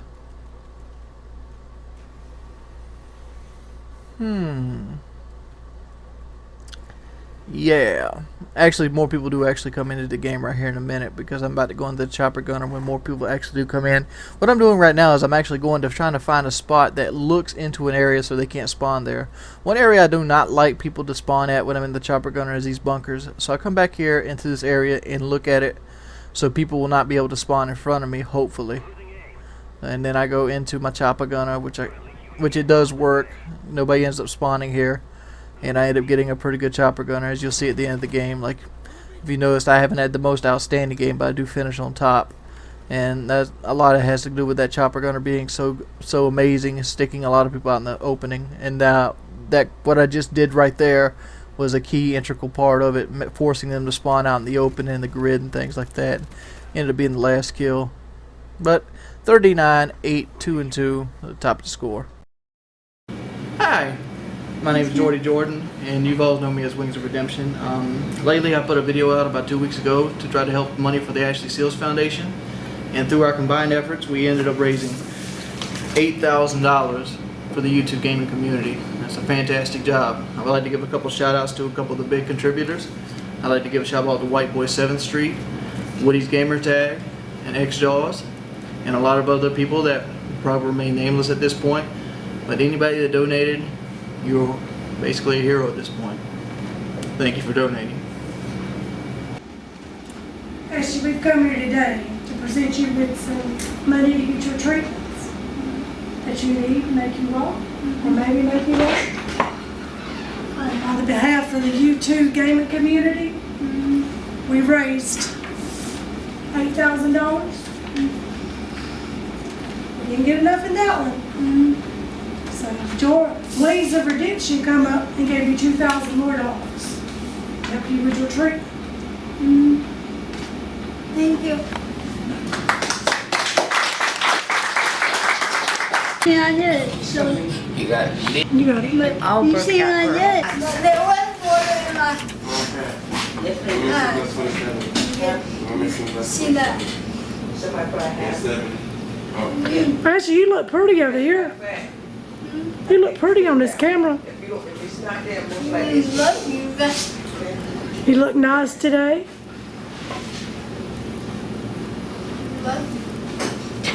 You're welcome.